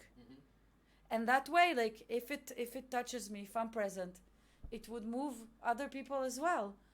And, you know, after this whole experience, which was, like, very rough on me, I come off the stage, and then, like, I don't know, 5 minutes later, like, one person comes up to me, and then, like, I sit with a friend, and he tells me, like, oh, wow, this was so amazing. And then, like, you know, like, you inspired me, and, like, starting to tell me, and I heard this friend, like, talking throughout all this concert. But I guess, you know, it's different when you're on stage. It's like, people can be talking, like, because they're inspired also. And, you know, like, after the situation, like, performing, like, working my ass off, like, sorry, pardon my French to whoever watching. Okay. We're on the internet. It's true. It's true, and we're not on YouTube. So, anyway, after this thing, and, like, this feeling that, like, I was just interrupting people, and there was even a couple that came up to me later and, like, telling me, like, all these things that were, like, really touching and inspiring. And that specific concert was also in Jerusalem, so it was, like, all this crazy journey there and back, and everything that I went through along the way. But it was worth it, because I'm moving forward. Because even if I touched, like, 3 people that night, and the rest maybe they weren't listening, or they didn't care, maybe they did, but even those, like, 3 people, it was already worth it. Isn't it funny that, like, you know, when you sit at home and you're just, like, or that's what I find about myself, right? When you sit at home and you're just alone with your ego, it's all about me. Like, it's all about, oh yeah, I want to be this, and I want to be that, and I want to perform in front of thousands of people in a big stadium, whatever, blah, blah, blah, blah. But when you're actually performing, you really only care about these 1 or 2 or 3 people that are going to come to you after and say, wow, you know, you touched me, you moved me. And that means the world to you. Like, and, you know, this is why I could never be a composer that just sits and composes by himself. I have to also perform in front of people, because Yeah. I think it forces you to meet with reality and meet Yeah. it in a way that is real and not just like your Yeah, own but for me it's fantasies more, and and your I own- think for you as well. It's just that like you know that there's nowhere like the stage. That's true. Yeah. Yeah. It's just the greatest feeling in the world. Yeah. It's just Yeah. For I some don't know. people. For me, yeah, I yeah, can yeah, only for speak us. about Yeah, myself yeah, from my yeah. own experience. No, that's true. Yeah. I don't know what's going on with other people, but Well, most people are afraid of. I mean, look, we are afraid of the stage as well, but we are afraid of it more in a way of like we wanna conquer the fear of it, or at least I feel like the stage is always a scary thing for me, but I wanna be there. I feel that Because I it's know always that, yeah. scary until that very moment that I'm on it. Yeah. And once I'm there, Yeah. it's just euphoria. Right, It's just the right. best feeling Yes. in the world. Yes. And I had a few months ago, I had a very interesting conversation about it with some friend who's also a musician with a very interesting, like, non-conventional journey. Yeah. And this friend told me that, like, she had a fear Mm-hmm. of the stage for a very long time. Mm-hmm. And she told me that once she conquered it, like, also the feeling that she wants to be seen, it wasn't that strong, and she started performing from a whole different place. Like, it's not the place like you get up on stage to take something from people, to take their attention. No, you get on the stage because you give, want to yeah. give, because Yeah. you're so happy when you're singing and when you're playing your songs. You feel like, oh, I'm so glad to be alive. I'm really glad Yeah. And to you feel really alive, happy to right? be alive. There's no Yeah. feeling like being alive on stage. Yeah, It's like and then you feel really alive. want it's like contagious, and you want Yeah. to share it with people. And when Yeah. it comes from that place, Yeah. like, this is what moves people. This is like the real thing. Yeah. And like, I've been there. I think you've probably been there as well. Oh, All of us been there. No, but in this in between stage, Mhm. when you go and you want the stage because you need to be seen, Yeah. because you feel that you haven't been seen enough. Yeah. Like, maybe you want to be heard, maybe you feel transparent, maybe you feel that nobody really saw your needs or whatever. Like, you Yeah. really need to be seen. Yeah. You're like, I'm gonna go on stage and show them how amazing I actually am. Yeah, And right. this can be a motivation Yeah. for many, many years. Yeah. And unfortunately, and maybe this is also like a condescending, like, Yeah. from my point of view, but I don't care, unfortunately. A lot of people, a lot of musicians, they get stuck in the stage all Yeah. their life. Yeah. And they can be amazing at what they do. Yeah. But I'm talking about, like, the mentally they get stuck in the stage.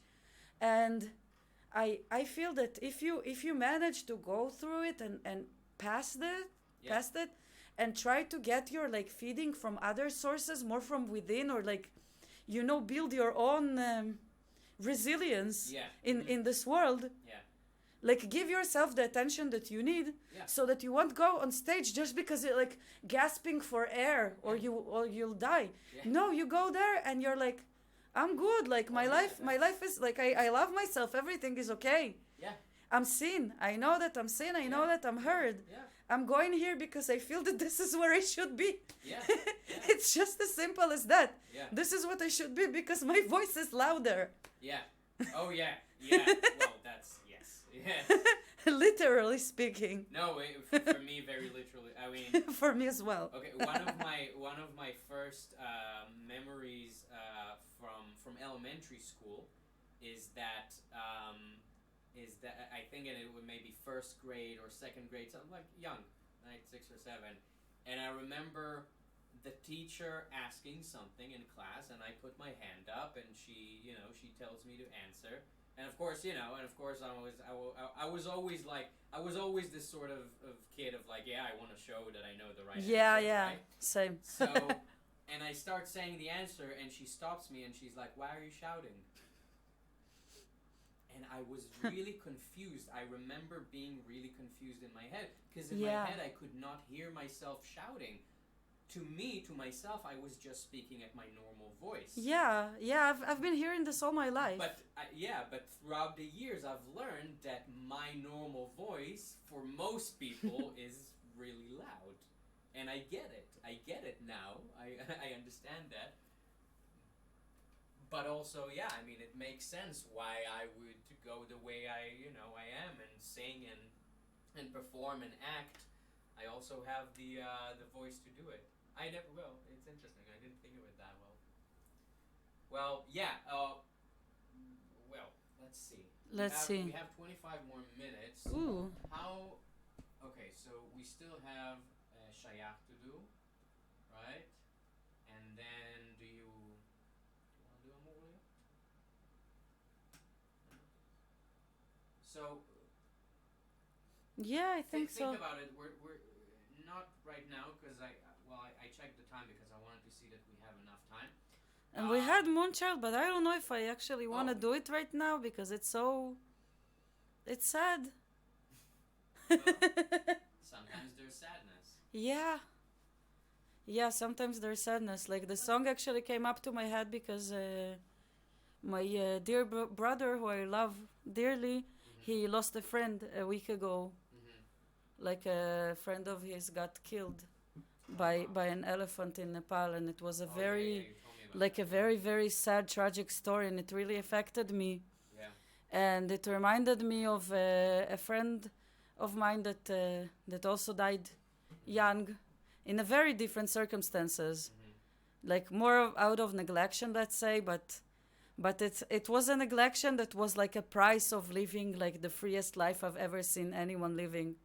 Like it was this guy from Mexico that I met first time when I was in India, when I was traveling in India, and there were people like from all over the world that were like really like a family to me in that sense, that we were like going through places together and different experiences and like really crazy experiences, and you know, meeting those people like in like thousands of kilometers away in different places, and yeah, of course, I know how it is. Yeah. it really makes them, you know, like especially when you're on a journey and and you're looking for yourself. Exactly. Yeah. Yeah. But anyway, this person was like at a certain time like really close to me, and he chose to like burn his passport, leave everything behind, live like a baba, like an Indian nomad. And for 5 years it was fine until he just passed away at the age of 29 from like something really like ridiculous. Like I think it was kidney stones actually. Okay. But it's he didn't get treatment, or no. he just refused to. Yeah, he just refused to. It was He wanted to go with whatever nature decides. yeah, and by the time that he already realized that maybe like it was too much, it was already kind of too late. Wow. Well, now we have to do the song though. Yeah, after that I have to. Yeah. Because I already bummed everything up. So So at least it's a pretty song. but it's also like it's not such a bad story. Like people see it as something horrible, but I think he lived in those 5 years that he stayed in this place, and like the life he had, people don't experience these things in like 80 years.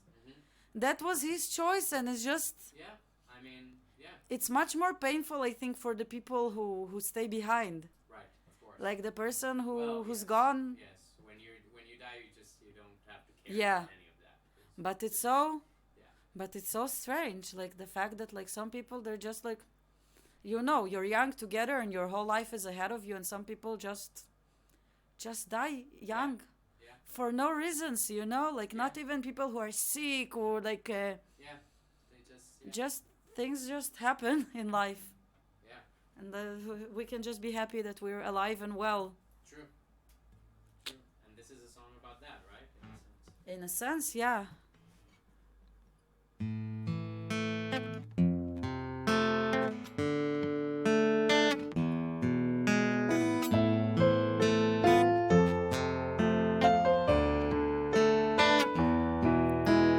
Moonchild, lost in time, washed up on the shore. Been around from ancient times, depth of ocean in your eyes. All is gone a long time ago, and when you wanted to return, it was too late. What's more to say? I wish that we would meet again.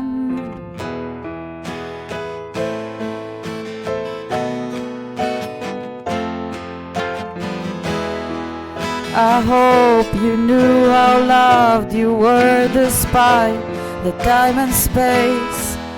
I wish you knew how many envied you for quitting from the race.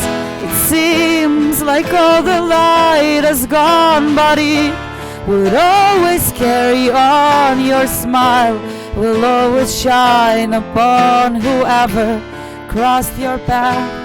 What's more to say? I wish it didn't have to be like that.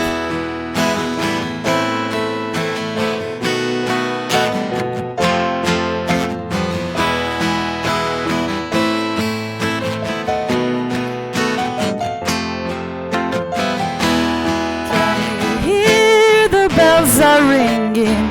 Is it nice in the unknown? Are you finally at peace? Do you feel anything at all? Can you see all those beautiful souls traveling through space and time, just to share their love for you, just to bid you last goodbye?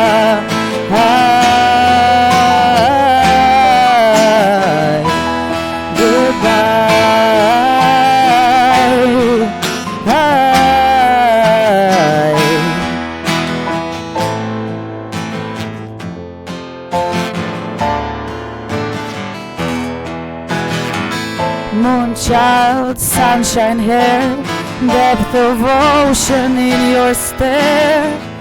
You were ahead of your own days, always surprising in your ways. Moonchild, a child of love, I bet you're smiling up above and laughing at us here as you transcended all your fears.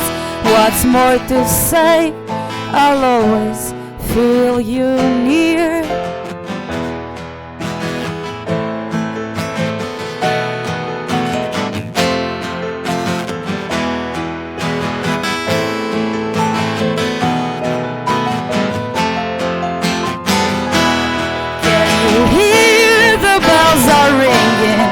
Is it nice in the unknown?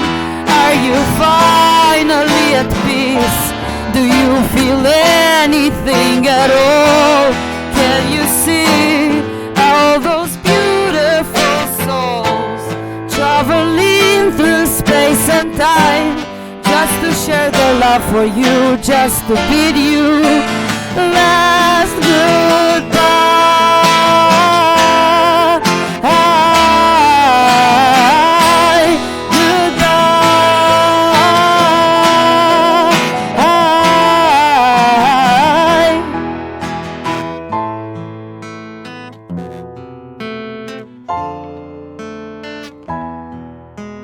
Moonchild, lost in time, washed up on the shore.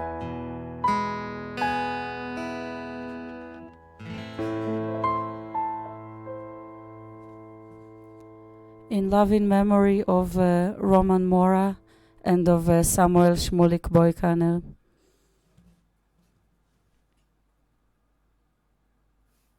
This was really heavy. It was. Yeah. Well. Can I go, before we do Shayach, can I go somewhere like the lightest possible? Like my most optimistic hippie song? Okay, yeah. The first one that I wrote, like we were talking earlier about like darkness and creation and everything. Yeah, tell that story as well. Yeah, so it was, how long we have left? No, we have 15 minutes. Okay, that's cool. So I told you the story of like how everything opened in India for me, like the realization that this is what I want to do, like that it has to be this, at least at this point in my life. And so I remember that when I was in Varanasi, in the house where this Roman was always staying there as well. Mm-hmm. Like, so in that place where I was staying in Varanasi, I was there in November, and I took a song that I've written Well, traveling, like I was like I wrote it when I was more in the Himalayas, like more up north. Mm-hmm. So I took a song, a poem actually, poem. that I've written, and I wrote it all over the walls because the house where I was staying, it was very special. Mm-hmm. There was like the lower floor was like, it was right on the Ganga, on the like the Ganges, Mm-hmm. in English. River, Yeah. Yeah. So it was right on the Ganga, and it was like a family of Brahmins, which are like the Indian priests. Right. Yeah. Yeah, which is a crazy location, and like the first two floors belong to the family, and then the upper floors were like a squat basically Mm-hmm. of like artists and musicians, painters, like philosophers. I don't know, like the craziest people Right. you'll meet in this life, Mm-hmm. pretty much. Mm-hmm.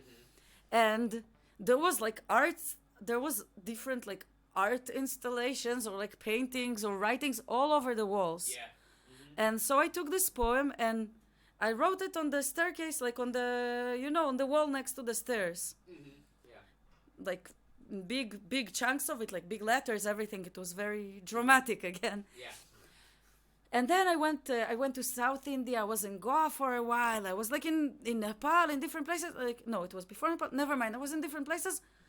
I came back to Varanasi, and I was staying there with those same people that I was telling you about, like Yeah, those same at the same place. yeah, the same Yeah. place. Yeah. And like with a lot of the same people, like we Okay. traveled like back and forth Okay. somehow. Okay, and you ended up meeting again. Yeah. Yeah. Okay. Even with some of them, like this Roman who passed away, and 5 other, like there was the 6 of us. We took a train, like in general class, which is something that you usually don't do, Yeah. Mm-hmm. from Goa to Varanasi, which was like 38 hours. Uh-huh. Wow. One of the craziest experiences we ever had. It was amazing. I bet. It was amazing. It was challenging, but amazing. Yeah. But no. anyway, Yeah. I was back in this house, and I was sitting there one day, and then I hear people like playing music, and I was all the time like, I had this like music phone where whenever I heard people playing, I'm like, where is it? I need to go there. Mm-hmm. And some guy who was staying there, he's telling me like, oh, they're just playing this song that's written on the staircase. And I was like, what? This is my poem. Yeah. And I went and like I asked the guy for the chords, and they Yeah. were like really happy, but I guess this song was really happy. Yeah. I even know that the melody that this guy was like singing to, Yeah. like he was singing it in like rainbow gatherings, like the hippiest thing you can imagine. Okay. Almost like the sacred singing circles or whatever. Yeah. But for me, it was like, wow, like this is my first song. Like Yeah. I tried before, but it was, And he it was he just didn't know you. He just read it off the walls and decided to write Yeah. words for it. Yeah. that's- yeah, and he was like amazed when I amazing, told yeah. him that it was me, and I was like amazed by what he did. Wow. Yeah. Yeah, it was like a very inspiring moment in my life. Yeah. I actually, yeah, it sounds like a beautiful moment. Yeah. It was. Yeah. It was. I even met him later, like a few months later. I met him, like 6 months later. I met him in a rainbow gathering in Israel, Okay. and he was like Dutch. Okay. Yeah.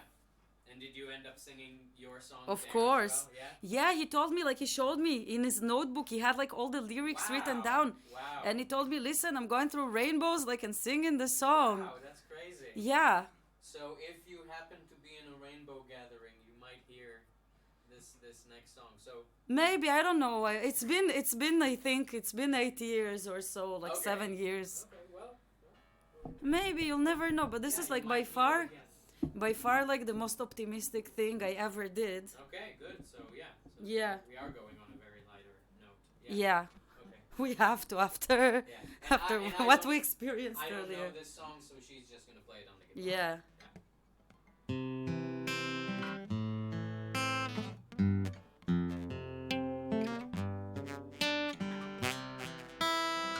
It also accidentally sounds like some famous Israeli song, but just the intro. Al Kava Zinuk. Okay.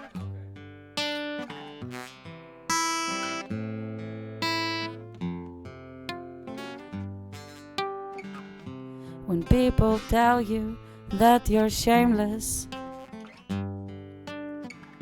or look too weird or sound too loud, when fears are strong and loves are nameless, when words get lost inside the crowd, when hope is whispered like a secret, your waves are breaking by the shore. A part in you just wants to keep it, while other parts say they want more. You're not the home you have imagined. You're not the place in which you grew. You're not your traits, you're not your measures. You're not the things that you once knew. You're not your job, you're not your money. You're not your club, you're not your school. And you don't need to be so funny just for the proof that you're no fool. You're not the longing to be famous, to be the best and win them all. No, it doesn't matter what your name is, how high you reach, how hard you fall. You're not yourself, yourself is fiction. You're not yourself, but you are God. You are some atoms on a mission to bring some light and life and love. You are unique and very special, and so is everything around. And if you love without exceptions, you will reach home where peace is found. I quit everything and I become a princess somewhere on a distant shore. I let go and I become nothing like we all were once before.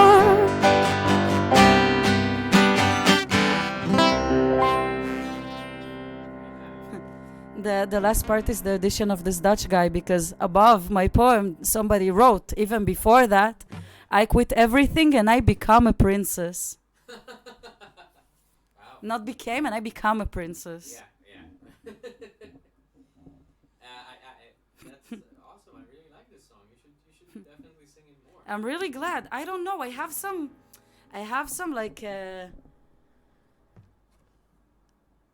like how would I describe it? Like thematical problems Okay. with this song, Okay. especially the part that like But if you love without exceptions, like some parts there are like really naive, which is amazing that I even got to feel this way in this lifetime. Because I was like in the dark places for like as a child, you know? Yeah. So even if I had just this time in my life that I felt such naive and innocent emotions. But I think, I think if we're lucky in our lives, we get to feel those moments, even even when we're older and we already know things. But the more you get older, the more you want to go back to having that feeling. Exactly. And so and also it also came perfectly with like it really changed I really like the place that it came in the I think this is what we do, because you can't have darkness without light, and you can't have light without darkness. We're going back but the only thing that that I like that bothers me there is this idea of like if you love without exceptions, because like I really want to add that like first you start with yourself. Mm-hmm. Like first you start with yourself, and you can have exceptions at first. You can have like, you know, it would be only enough if you just love yourself and you don't love anyone else. Yeah. It would still better if you love everyone equally and you hate yourself deep inside. Right. But we're going back into psychology and philosophy again. We had and enough also, of it today. And also, I think that it's like, songs, they represent some kind of a feeling or some kind of a thing. And obviously, life cannot be just that. Obviously, there are many things in life. But when you play the song, if you wrote it or if you listen to it, you get to have that feeling. You get to feel that feeling for a short while. It's true. And then you know that you're going to go back to the world, which is not all the time all pretty and optimistic and happy. But it's okay, because you want to have these small moments of feeling like it is like that. So then you can have, that's the vacation. So right? Thank you for the opportunity. Yes, of course. Thank you. It wouldn't have happened if the last song wasn't that heavy and sad. No. And now we can finish with Shaya. Yeah, how much we have left? I mean, it's okay. We're gonna go a little over time. Ooh, we're already over time. Yeah. But Okay, almost. So. Yeah. No, but it's okay. I always go over time as well with when I'm alone, because I just like talking and talking and talking. So. Yeah, I have the same the same problem. I knew exactly what guest to ask. Yeah. I knew that we would have like a lot of content. A lot of content. That's the most important thing. Yeah. A lot of content. Do you want to say a few words? So this is going to be a song in Hebrew. For those of you who don't understand Hebrew, I thought, like, first of all, you don't have to understand Hebrew in order to enjoy the song. So I think it's a great song, even if you don't understand Hebrew. But just say a few words. I actually wanted to ask you a question about this song. Yes. Because, okay, the name of this song is Shayach, which in Hebrew means belong. But Hebrew is a language, unlike English, where there's a differentiation between the male and the female, version. So I'm extremely gender fluid in my writing. Okay, yeah. Always have been. So let me just explain the nuance. So in Hebrew, if you say shayach, you say it to a male. You say you are ata shayach, you belong to a male. But if you say it to a woman, you would say at shayechet. It's a different conjugation of the verb, whatever. So, but you are writing it like the words of this song is in chashayach, which is to a male. Yeah. So I'll tell you what. Like the first thing that this is how it came out to me. Like this is how it came out. Like this was the line. And you told the story. And also there's like I told you, like even as a kid, a lot of times in my life, like I've been playing with genders in my writing, because I always had this feeling that if I write in feminine, it's like a female creation, and I'm not even feeling like female as a creator, as an artist. I'm feeling like a human, Right. So it's a song for a human. The song is kind of like my manifest in a way. Yeah, it is. Like we can say, it's like my manifesto. How do you say it in English? Yeah, definitely. So this is like something that it doesn't really have a gender, and there's like it's such a gendered language, and I'm against it in a way, because I don't like It's not just about gender. Like I don't like definitions. I mean, I use them as all people, but in my head, like I really don't.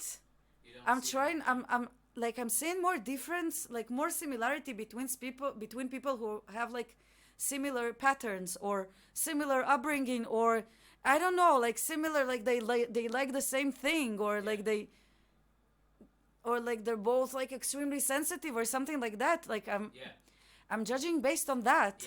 Like not based on like like where this person comes from, and like what their family believes in, and I don't know, their gender or race or anything. Yeah, and that's just how it came to you. That's how the line came to you in the.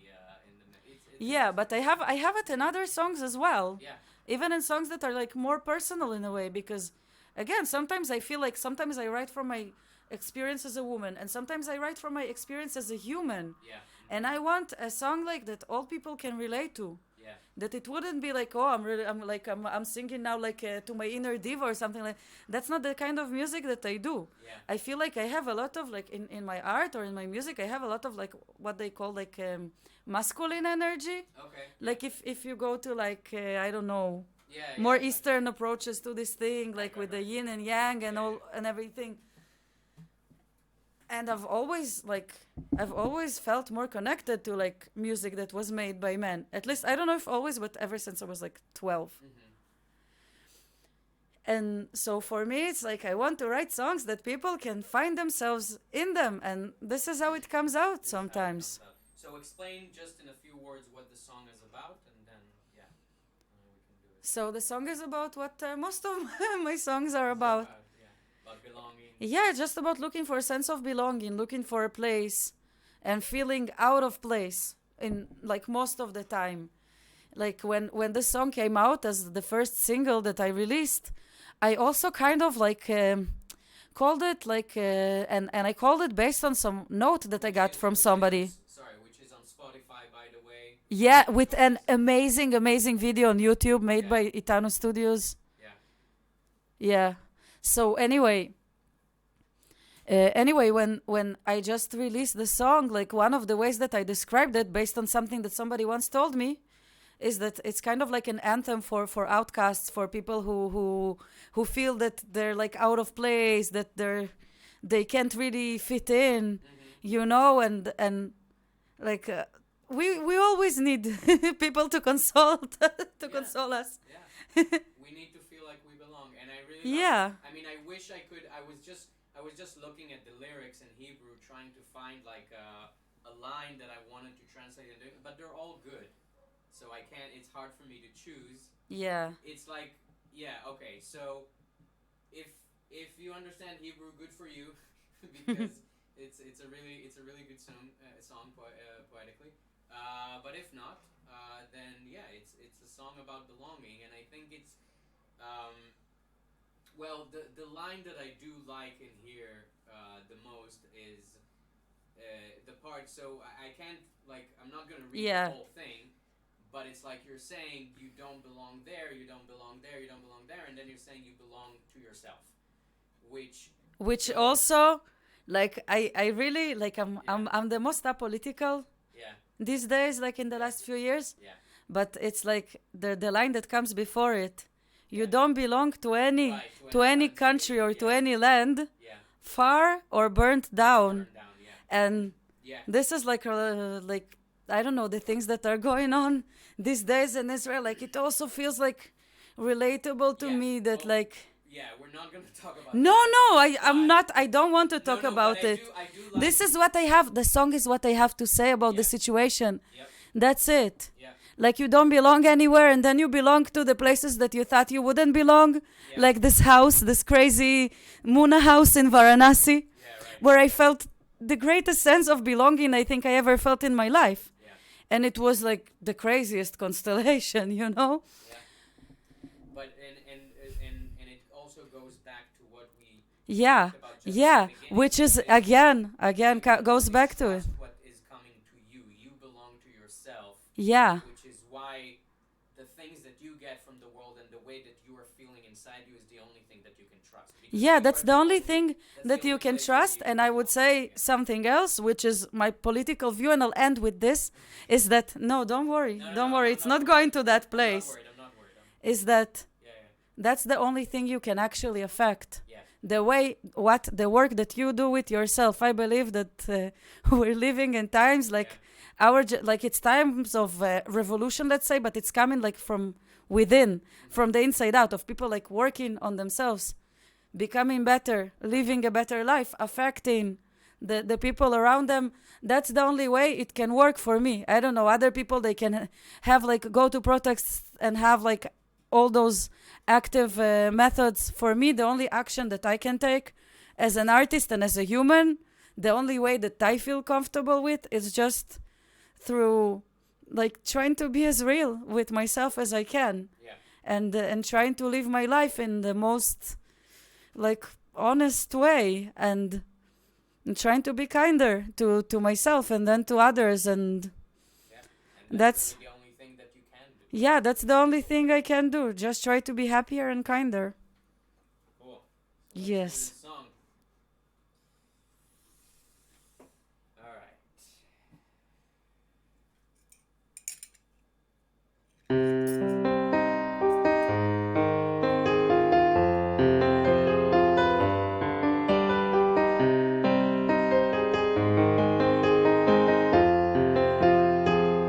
אינך שייך לאף אדם, ובכל זאת יש מי שכל צחוקה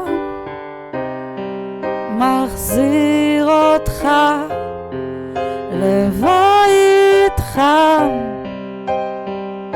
אל ילדותך. אינך שייך לאף אדם, אתה ניצב לבד מול העולם. אינך שייך לאף אדם אחר, ובכל זאת יש מי שלא אתה שייך יותר.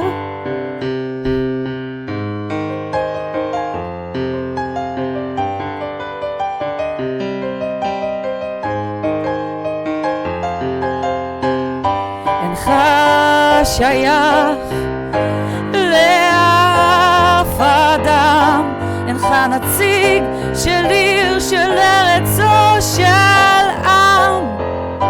אין פה אחד בשביל כולם, אתה אזרח של העולם, אתה מונח שלא קיים. ובכל זאת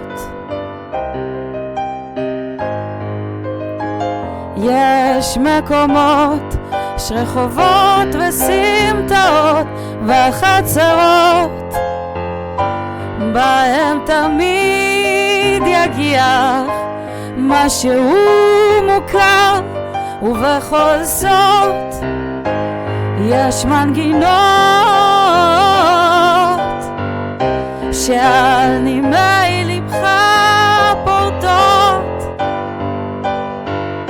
שלא שמעת מעולם, והנה אתה שר.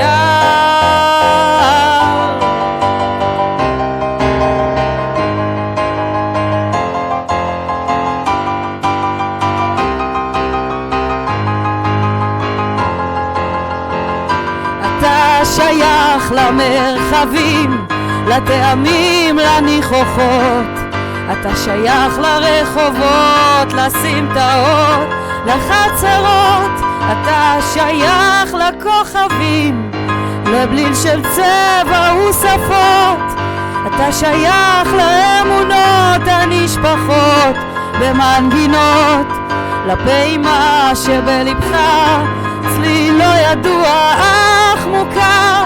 אתה תמצא את עצמך ותאבד את כל השאר. לך שייך לאיזו ארץ רחוקה או חרוכה, אתה שייך לעצמך.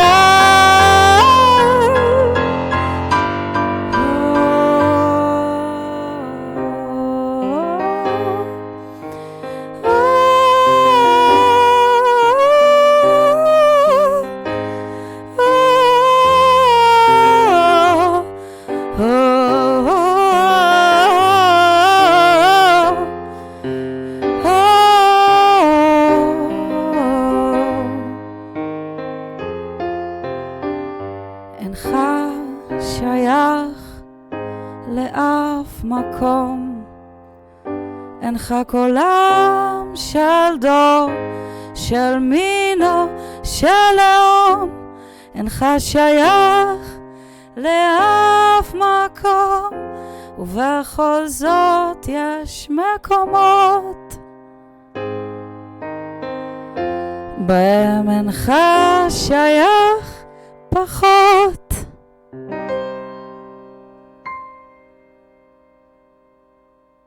בהם אינך שייך פחות. Nice. Awesome. Thank you so much, Natalie Shtabsky. Shtabsky. Shtabsky. With a B. Shtabsky, with a B. For being here. Thank you so much, Roni, Goren, Ben, Zvi, Junior, Yeah, exactly. for hosting this thing. It was a lot of fun. Yeah, it was a lot of fun. And tell everyone where they can find you online. What's the easiest way? Facebook, Instagram. Yeah. Natalie, you're gonna see it on my Facebook. Yeah. I'm gonna, Natalie Shtabsky with a B, as you know. So yeah, and awesome. Thank you so much. Thank you, everyone, for joining us. Yeah, thank you so much for joining us, guys. I hope you enjoyed this. Please join me tomorrow, 11 a.m. Eastern Time. That's 6 p.m. if you happen to be in Israel. And I'm gonna, as I was saying before, I'm gonna play you some Israel music that I like, that you can still connect to even if you don't know Hebrew, because most of it is instrumental or in other languages. And I'll talk a little bit more about why I find Israeli music so special, but it really goes along what we just spoke about. Israeli music is schnitzel bepita. This is Israeli music. Okay, you have to explain this now. One of the most famous and regular dishes for workers in Israel, which is like one of the most Israeli things, is schnitzel, which is something originated in Austria, right? In pita, yes. which is such a Middle Eastern thing. Right, it's like an Arab, bread. Yeah, and this is Israeli food. This is Israeli culture. This is Israeli music. I love it. Awesome. And on that note, thank you guys. Thank you so much for being here. And this is Roni and Natalie out.